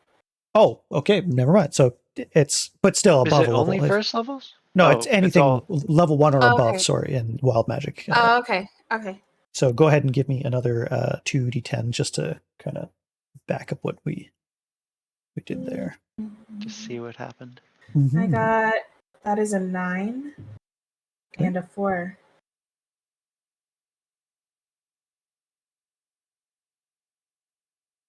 Interesting. Pretty high number. Interesting. Yeah. Okay. You don't see. Yeah. So there's nothing immediately apparent about having used your magic. Yeah. So you are misty form. What would you like to do this turn? So what happened? Well, we don't know yet. Huh? Okay. Well, Okay. I guess I'm gonna stab our little friend again. So, Okay. I rolled 18, 19, 20, 22. Okay. So Sounds then good. 3d6, right? 2. Yep. That's a crazy spell. I love it. 9. All right. Yeah, it's pretty good. How long The does it last? pool of gurgling fluid gives away the location for sure, and you haven't heard it moving anymore. You force down your blade right into the pool of viscous liquid. It gurgles, and one more roar erupts from below you, a quivering and then a stillness as you hit home. You can tell that whatever you're sticking into, it is burning from within, and you don't hear any more noise as you just kind of slam your flaming sword to the ground, and it's appearing to be cooking the flesh as it isn't moving beneath your hand anymore. So this one appears to be Dead. Nicely All done. right. Got one more to Um, deal with still. Did Once not hold more. back. Once more. Yeah, that was lucky though. I was I gotta say. Once more there's more sound, more rumbling coming from within the cave somewhere. You're not too sure where, however. I'm just gonna do this real quick just for simplicity's sake for everybody.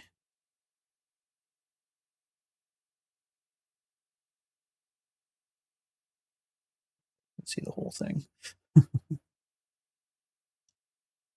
What would you guys like to do? It doesn't appear to be coming towards you. It seems to be receding into the cave somewhere, although it's difficult It to better be pinpoint exactly afraid. where. Well, we better be cautious chasing it into its cave because we don't know what else is in We there. need to So see if Lunar's cargo is in this cave still, though. Very It's true. possible. So, I'm wondering, what kind of check we can make to see or know what could possibly be valuable about these creatures. Like, is their carapace useful, sort of thing, in for armor? It's possible in theory to use their carapace for Or something. even just for selling? Yeah. Is there a use so I can sell it to this guy that we're going back? Be like, here, this is what we got. Yeah, you might be able to. Yeah, it's possible that it's worth something. You'd have to maybe bargain or barter. All right. But yeah, you suspect monster slaying in general might be one way to win over the populace that is beset by all sorts of horrors constantly. So Okay. at the Well, we very can least, at least take this one back. Yeah. We'll I guess worry about that later. We can dig this Mhm. thing up if we need to. It's a pretty big one, so this could be valuable. Mhm. So for now, I guess we can continue in. Get the guy's stuff. All So right. I'm gonna move 30 feet. I can keep my sword out as we move, just in case, right? Yep, That's yep. true. As When long as we're it's ready in concentration, right? action, that's like even when we move, right? It doesn't as long as like it. Of course, we have to ready in action every As turn. long or as you just have say, an action left, then you can ready it, right? all So, right, okay. so if you I guess dash, I'll- that's an action. So you can't like move 60 feet and then ready an action. It's you can move your regular 30 feet, ready an action, and then when something happens, then you can. Yeah, I'd ready dodge, but we have to be able to. I need my blind feet, my blind fighting. I need it. I need it. Did we All level right. up, by the way? Nope. Haven't I leveled up. didn't think so. All right. So yeah, I guess I'll just ready an attack. Okay. Grimbold, what would you like to do? Assuming you're done. I'll follow Lunarnus. So I moved 30 feet on the rock because I can imagine that they can't come up under us from on the rock. So yours was 25. Should be right there. Oop. These blessed things are nice, but I hate that they don't automatically attach. Yeah, And also, I hate that you're so small. I don't know why it's not doing that. But I'm tiny. Yeah, there we go. Okay, so now it's sort of working. Yeah, I think it's because partly like you have to be in the proper square for it to Yeah. attach to whatever's in that square already. So it's a little finicky for sure. I have to select the character and not the blessed. Right. Yeah. It's a little, like I said, as little well. finicky. Okay. You So can you just select more than one thing. Just hold shift down. What? So I just selected both because I held shift down and clicked both of them. Good call. Mm. Good to know. Good to know. So everybody's essentially moving up on the rock. Is that what we're getting here? Yeah. That's what I'm guessing. and Is is that fine everybody- that I moved you, Kiani? Is that? Yeah, yeah. You want welcome to? I can like move myself. Yeah, you have more moves, so you can actually go 5 feet more. So you can even go one in front of me if you wanted. Oh. I Oh. think. Yeah, somebody's got me, so I can't really. Won't let me move from where we're at. There we go. There you go. Do you want to be on the sand though, or do you want to get on the rock, Keith? Get on the rock as well. Yeah. You can go here if you rock. want. I was gonna say Yeah. you can go like catty corner to where Lunar is. Yeah. This I would That say looks is not. This is unstable. Like this is kind of like a. You couldn't stand Yeah. here, is what I'm saying. It's It could like kind of break off. pretty much, or it's just like on an angle kind of thing. So it'd just be like a hard place to stand. That's all. Okay. You Alright. hear one more kind of rumble somewhere in the cave. But yeah, it is. It suddenly stops, and you don't hear anything else. All right, I will perceive with the perception check of where the rumbling stopped. Okay. 19 plus 1, 20. I'm moving. Yeah, I don't know. I don't know what happened. I don't know either. As I move to. I tried to figure out if I could just assign one character to each player, but I don't see that anywhere, which is really annoying. But anyway, what did you roll for your perception check? 20. Okay, you are Not pretty a nat confident. 20, but Okay, you're pretty confident it is in this area, possibly in this area, but essentially in this area somewhere.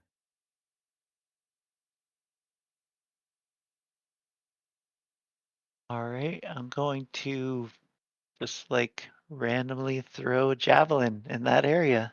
All right, sounds good. So disadvantage? Yeah, still at disadvantage.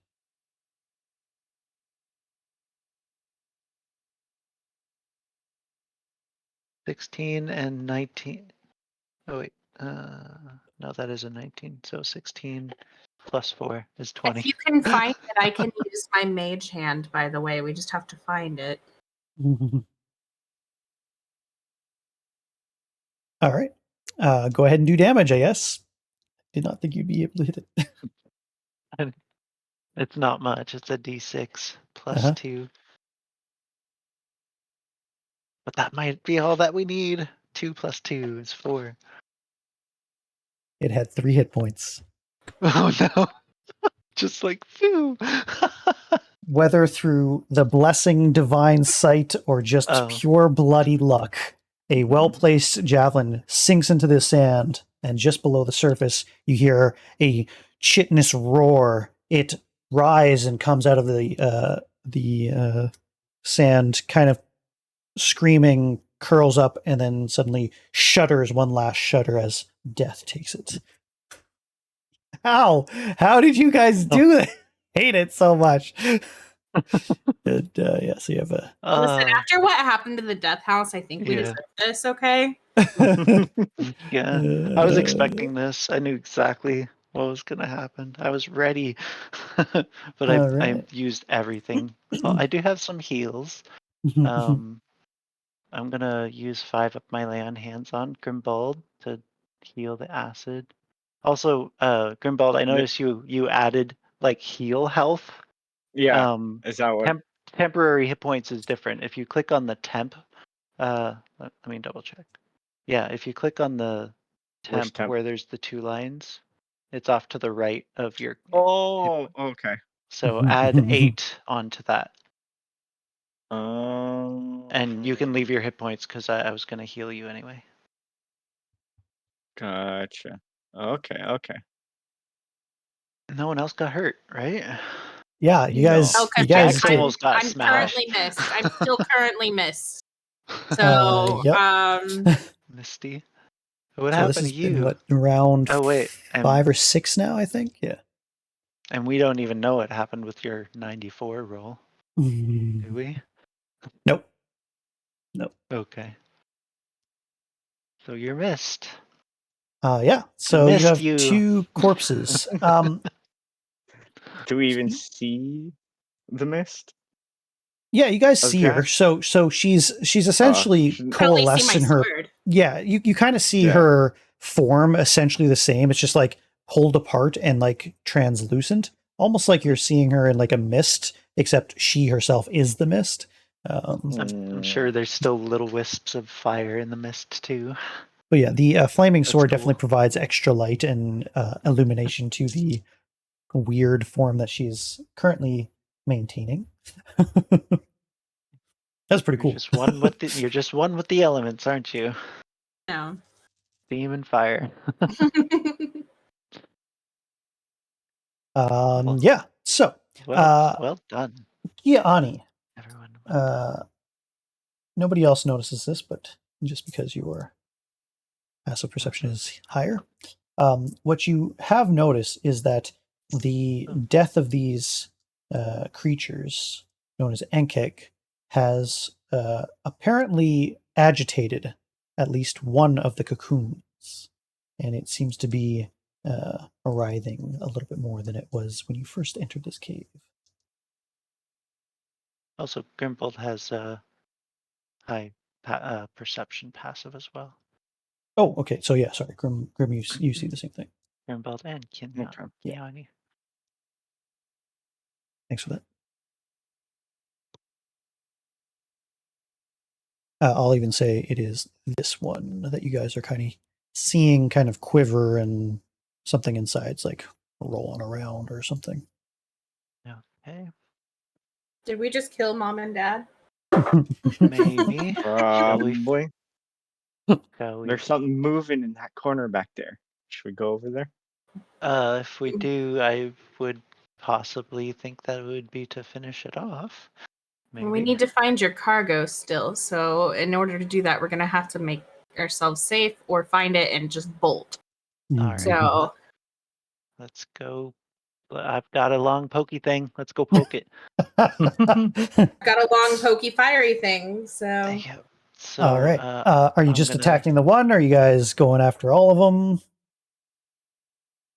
well, Oh, let's get rid of them all. I think one at a time is probably the best Yeah. idea. Yeah, the All right. one. I'm gonna have to use my dash. Yeah, sounds good. I won't make it too complicated. I'm not going to rehash the same thing we did with the ghouls, where I let everybody keep missing against stationary Yep. targets. You guys, I'll just say you guys spread out, kind of taking one. You actually find another one underneath the surface here that I didn't really necessarily point out. So there's actually 5. 1, 2, 3, 4, and 5. 1, 2, 3, 4, 5. Yep. So yeah, you guys are able to like sort of spread out and kind of coup de grace, climb some of the chitin. This one's actually pretty high up, so it takes a little bit longer to get to. And we'll say Lunaris is the one that kind of goes up there. And just as you're coming up, you see the cocoon beginning to crack open and some mandibles chewing through the cocoon. The other ones also, as you kind of approach, whether it's because of the death knell of their parents or the presence of a potential food source, also start to shimmer a little bit. But you guys can take your time and murder the poor little baby chitin creatures. Assuming that's what you guys want to do. Yep. I think I'll go over to this one over here, I I guess. moved you. All right. Whether with mercy in your hearts or vengeance for being carried 10 feet under the ground, you take your guys' time in dispatching these creatures, and you silence them for good. Take the anger out. Yeah. After Does it the look like there's anything around for the supplies? So what you're seeing essentially is there's a body here. Clearly it is dead now that you've seen it. It's quite washed up and drowned and messed up. And a leg has been ripped off. You suspect that it wasn't completely eaten because babies need to eat. So mom and dad gave him some food. A lot of your stuff seems to be kind of, it's kind of all over the place, but the big cache of it seems to be in this sort of chitness area. It's kind of been some of it's been ripped apart and put into the nest. Some of it's still intact, but some of it's like kind of all over the place. So you have to kind of go digging for a couple of hours to get what you suspect is anything valuable. But yeah, what you also kind of find within this nest is the remains of what seems to be an entire other party of adventurers at some point who were not as Okay. were not as successful in their attempt at destroying this nest. So, congratulations, you guys didn't die when they did. Let me just, I'll just read what all you guys end up finding all together here. Let's see here. Are you gonna divvy up what we find, or It's up to you guys. You guys choose whatever you want. okay? Let's see here. Side quest, personnel, dress, mercantile. Can I take one of the teeth from one of those monsters? I mean, yeah, if you want to. It is like a mandible, kind of like an ant's mandible, essentially, with little chittery other small mandibles. So I'll show you again what it looks like, just for the record. This is I what you thought I guys saw a just note section in here. and I'll even do this real quick. Yeah, Oh, there it is. I want to take one of the like tusk-looking things. Do it up. Yeah, it is about as, large as your, leg or bigger. So yeah, you're welcome to, grab it and Yeah. or the I got a husk or rope. whatever I'm you gonna guys tie a rope to it and attach it to my body. whatever you guys want to do with them. That's what you just destroyed. So obviously the pink one was a bit more feminine, I guess. I don't know. I thought about it afterwards and I thought, actually I imagine the queen was I think probably the that- bigger one, but I was gonna say, I think the pink one's probably the boy. The yellow one looks more like a girl. I don't know. you think so? Yeah, I don't know. I didn't really Yeah. care. And usually the female is gonna be bigger than the That's male what I was too, thinking so- about. That's yeah. what I was thinking too. Um, Yep.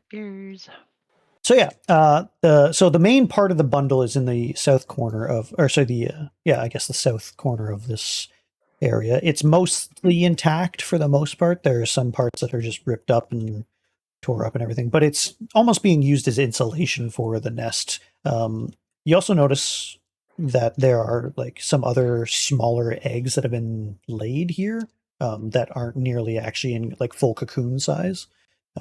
So it was clearly the next batch of Ankeg babies being laid here, and this was just the beginnings of the new part of the nest. Let's see here. So the nest contains a purse that holds 3 gold pieces, 6 silver pieces, and 21 copper pieces, as well as a rusted greatsword. Oh. A pair of rusted daggers, and a muddy wizard's spellbook. Wizard Um, spellbook. I think we can split the money for sure, and then I'll take the spell book Sounds good. and try and clean it up. Jax, as you're kind of like rifling through the pages, a lot of them have been rendered unreadable. Some of them are tore up, some of them are just muddied and destroyed by water. But you do believe you can salvage the spells Find Familiar, Alarm, and Detect Magic.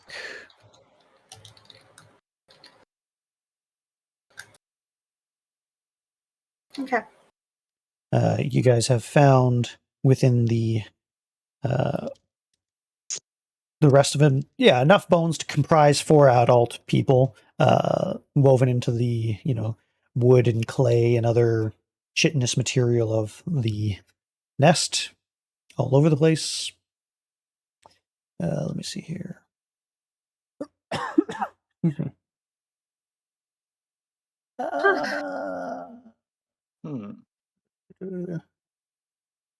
The bundle itself, which is still pretty much intact, contains 4 explorers packs that seem to be unopened.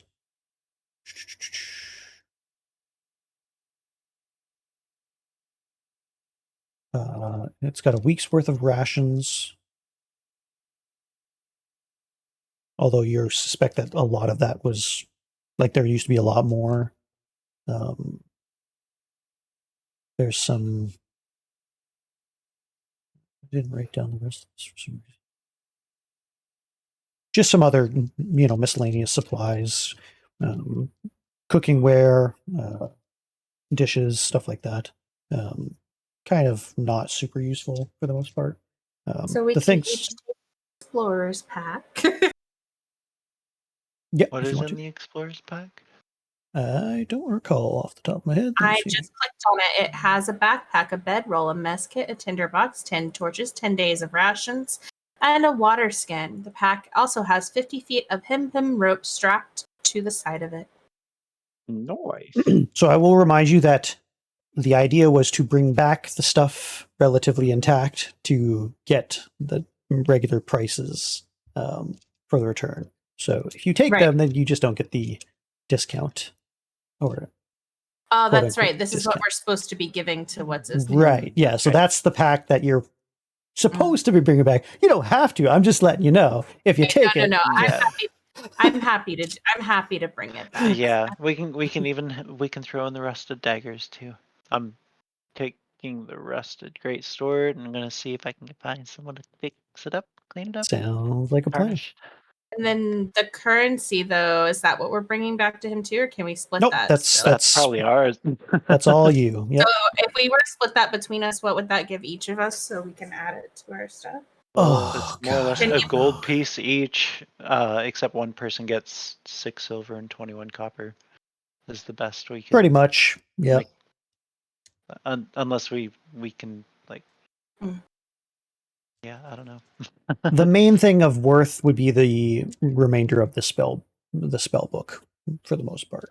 Okay. Well, Otherwise, in that it's case, a I'll gold take the piece 6 each. silver and 21 copper since I took the book. All right. Yeah, I you don't get have the much gold. So. sounds good. So you guys can have a gold piece each then. So not a whole lot of great stuff here technically. A lot of it, like there's probably a bunch of other stuff that's there, but clearly destroyed and not worth saving. You guys do have massive. These are like 10 feet tall by, I don't know, like 4 feet wide carcasses of one's pretty much buried still. The other one kind of unburied itself out of Yeah, and that's the fear smaller and one. disgusting. So. Yeah, so you guys are welcome to fuck with that if you want still. Whether you chop off an arm like or a mandible like Grimbold, or you take the whole damn thing. But yeah. Jax is good. Jax is gonna pass. Okay. Adam and Sean, do y'all know how to add a gold piece with I D&D added Beyond? one. Yep. I don't. So the easiest way is in the section with your actions and spells on your character sheet. You can click on inventory, should be the third one over. Gotcha. And then click manage inventory there near the top. Got it. And then on the right side, the new window will open and you have the currency button. Okay. You can do one gold piece and click add. Okay. Please. Currency and add or gold piece. Oops. One gold piece to add. Okay. Cool.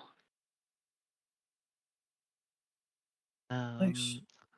I know I was talking about like the carapace, trying to get like a nice chunk of solid Ankheg carapace, but I'm sure it's probably pretty heavy. Yeah, And it would be. we already have to carry a bunch of this stuff back, so might not be able to unless we're encumbered. Yeah, I would say for it depends on what you want to do with it. If you're trying to seek out if you're trying to Armor. get the whole thing to try and make some weird looking armor and stuff like that, that's going to be a job and a half. You'd have to go and grab a cart from town, get it all the way back out here, load up the carcasses, and then hopefully find somebody who can do something with it. If you're looking for like a souvenir to kind of show that you've merked something, Grimble's kind of more on the right track Done here. that. Yeah. Okay, that's fine. So instead, I'm going to. You said there was like some smaller Ankheg eggs that were in there. Yeah, they look like they've just kind of been pasted. I mean, you're kind of basically they probably don't survive you extracting the explorers packs and stuff. So they're kind of burrowed in there kind of thing or Oh. spat in there. So for the most part, they're I so see. infantile that they probably wouldn't survive the actual trauma of being wrecked by taking out that whole package and stuff. Okie dokie. Yeah. All right. Well, I think that's that then. Cool. Yeah, so between the four of you, you guys will be able to pack up everything that you would like. Yeah. After kind of inspecting your new greatsword, it definitely could use some TLC. You don't think that it's structurally compromised yet, but it's just not very sharp, and it needs a lot of that rust and everything like that kind of burnished off and everything like that, which is definitely something that a blacksmith or similar could probably handle. Okie You dokie. yourself might be able to do it, but yeah. For I now, do have a whetstone, but we'll say it gives you a -1, I suppose, to your damage output. So okay, to damage, not to Yeah. hit. no, Sounds you should be fair. okay. All right, cool. I assume you guys are going to be heading towards town here. Mm-hmm. Yep. Time to head back. All right.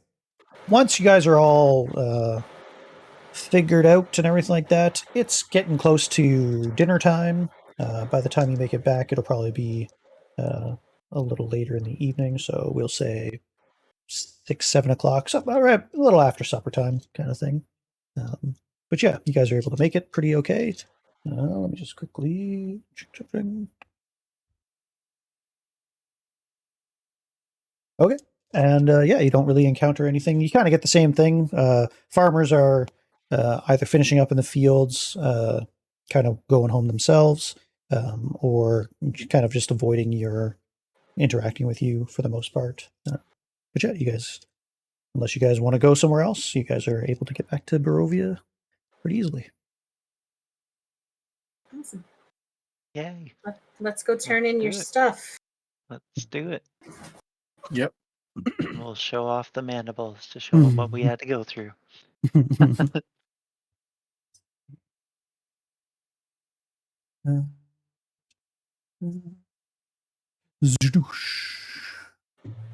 If I remember correctly, when I asked for a blacksmith before, they pointed me towards Bildrath's.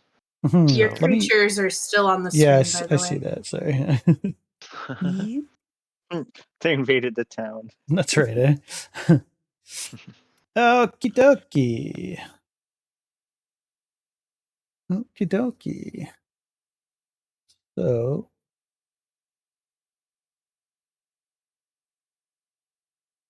let me double check what is available in town here.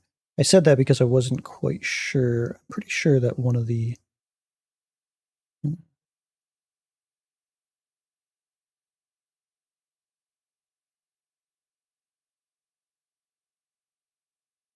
pretty sure. Yeah, okay, that's that one.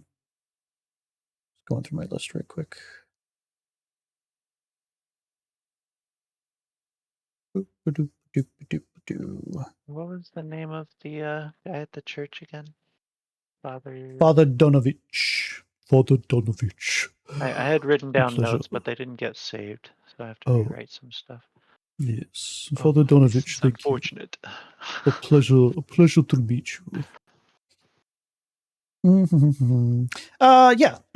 So if you ask in town, kind of bugging people,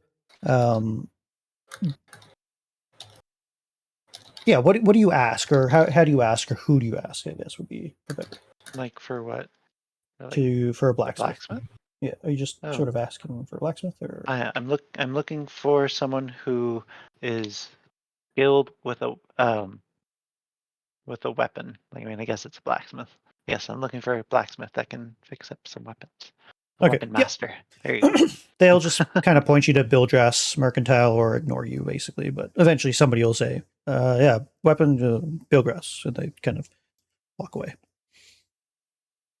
Okie dokie. Well, I guess let's go hand in our stuff that we found to Billdrath. I don't see my character. I think you're probably back up the church still, aren't you? Oh, okay. Okay. Yeah. Sorry, yeah, I think I just can. Indeed.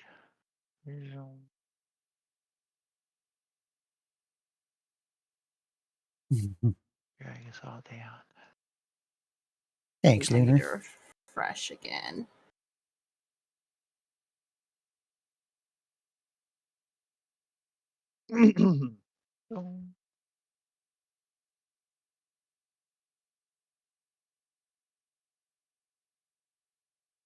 All right.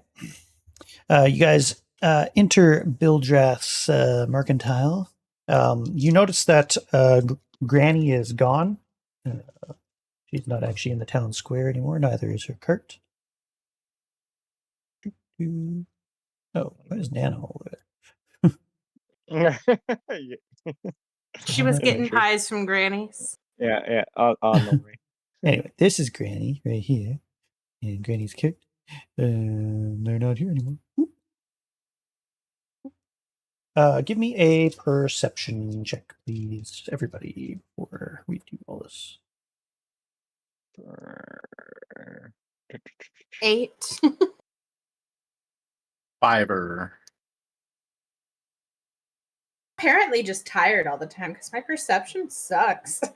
14. Attack has been 14. sucky. Yeah, poor. Yeah, unfortunately, just not getting I'll getting pull those it up all the hits. slack. Don't worry, guys. It's like ding. Yeah, Miss. alas, alas. I mean, you gave that frickin' sand some hell. What can you say? You know, it's Yeah. Could have buried it to death with all the hits that I missed. right.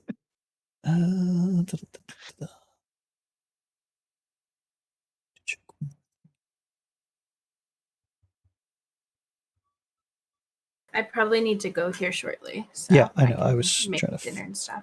finish off. No, you're good. I'm just letting you know. Yeah, You told me to let you know. I appreciate that. Yeah. I hope you're making it for all of us.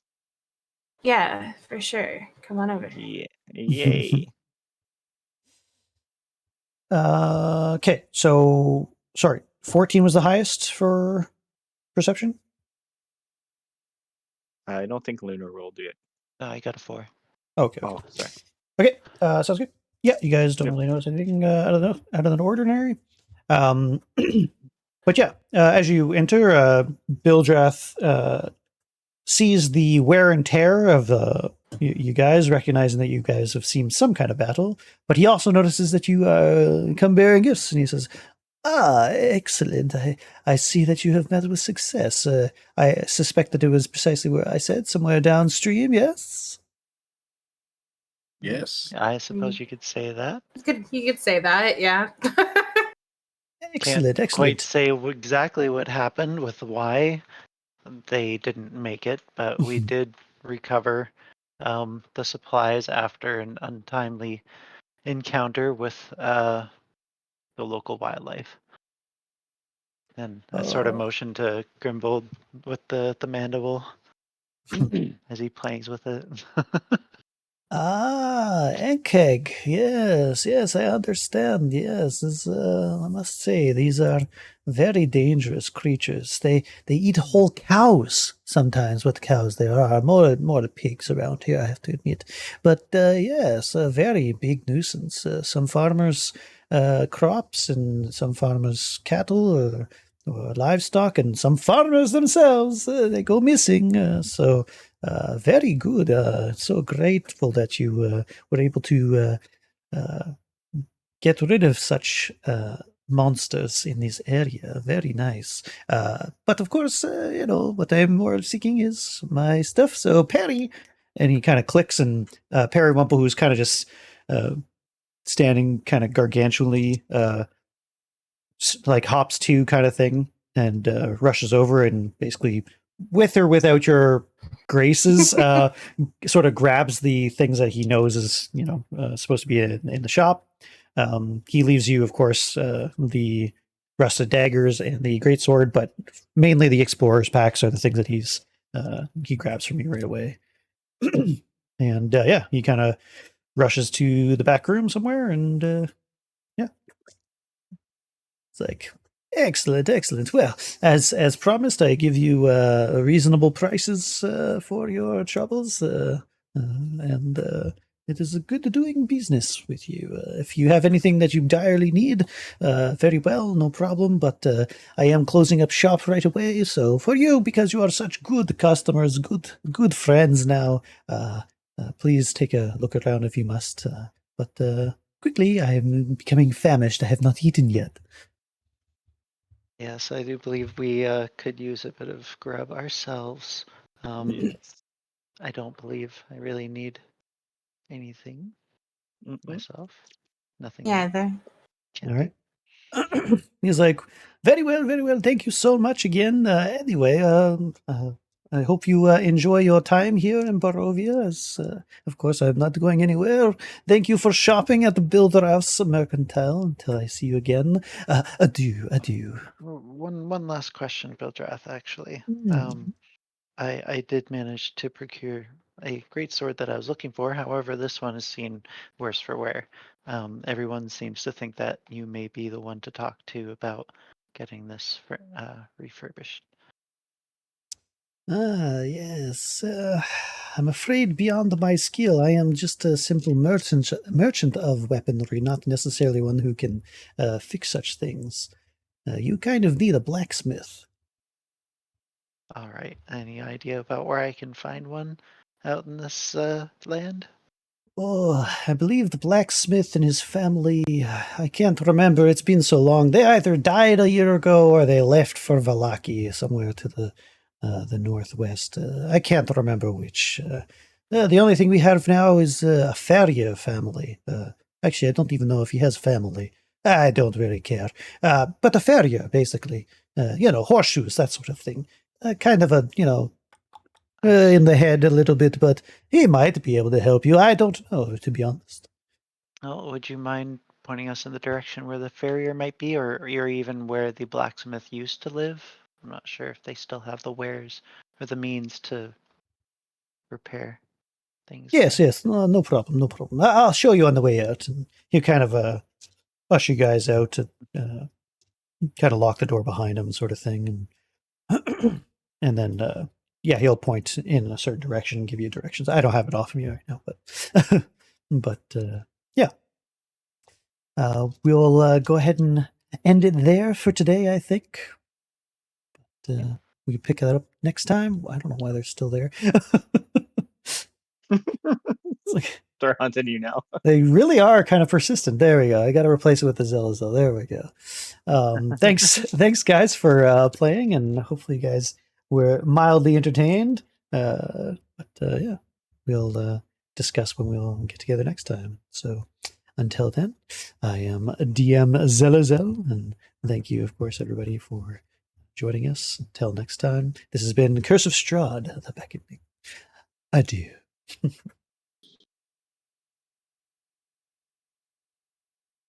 Ta-da.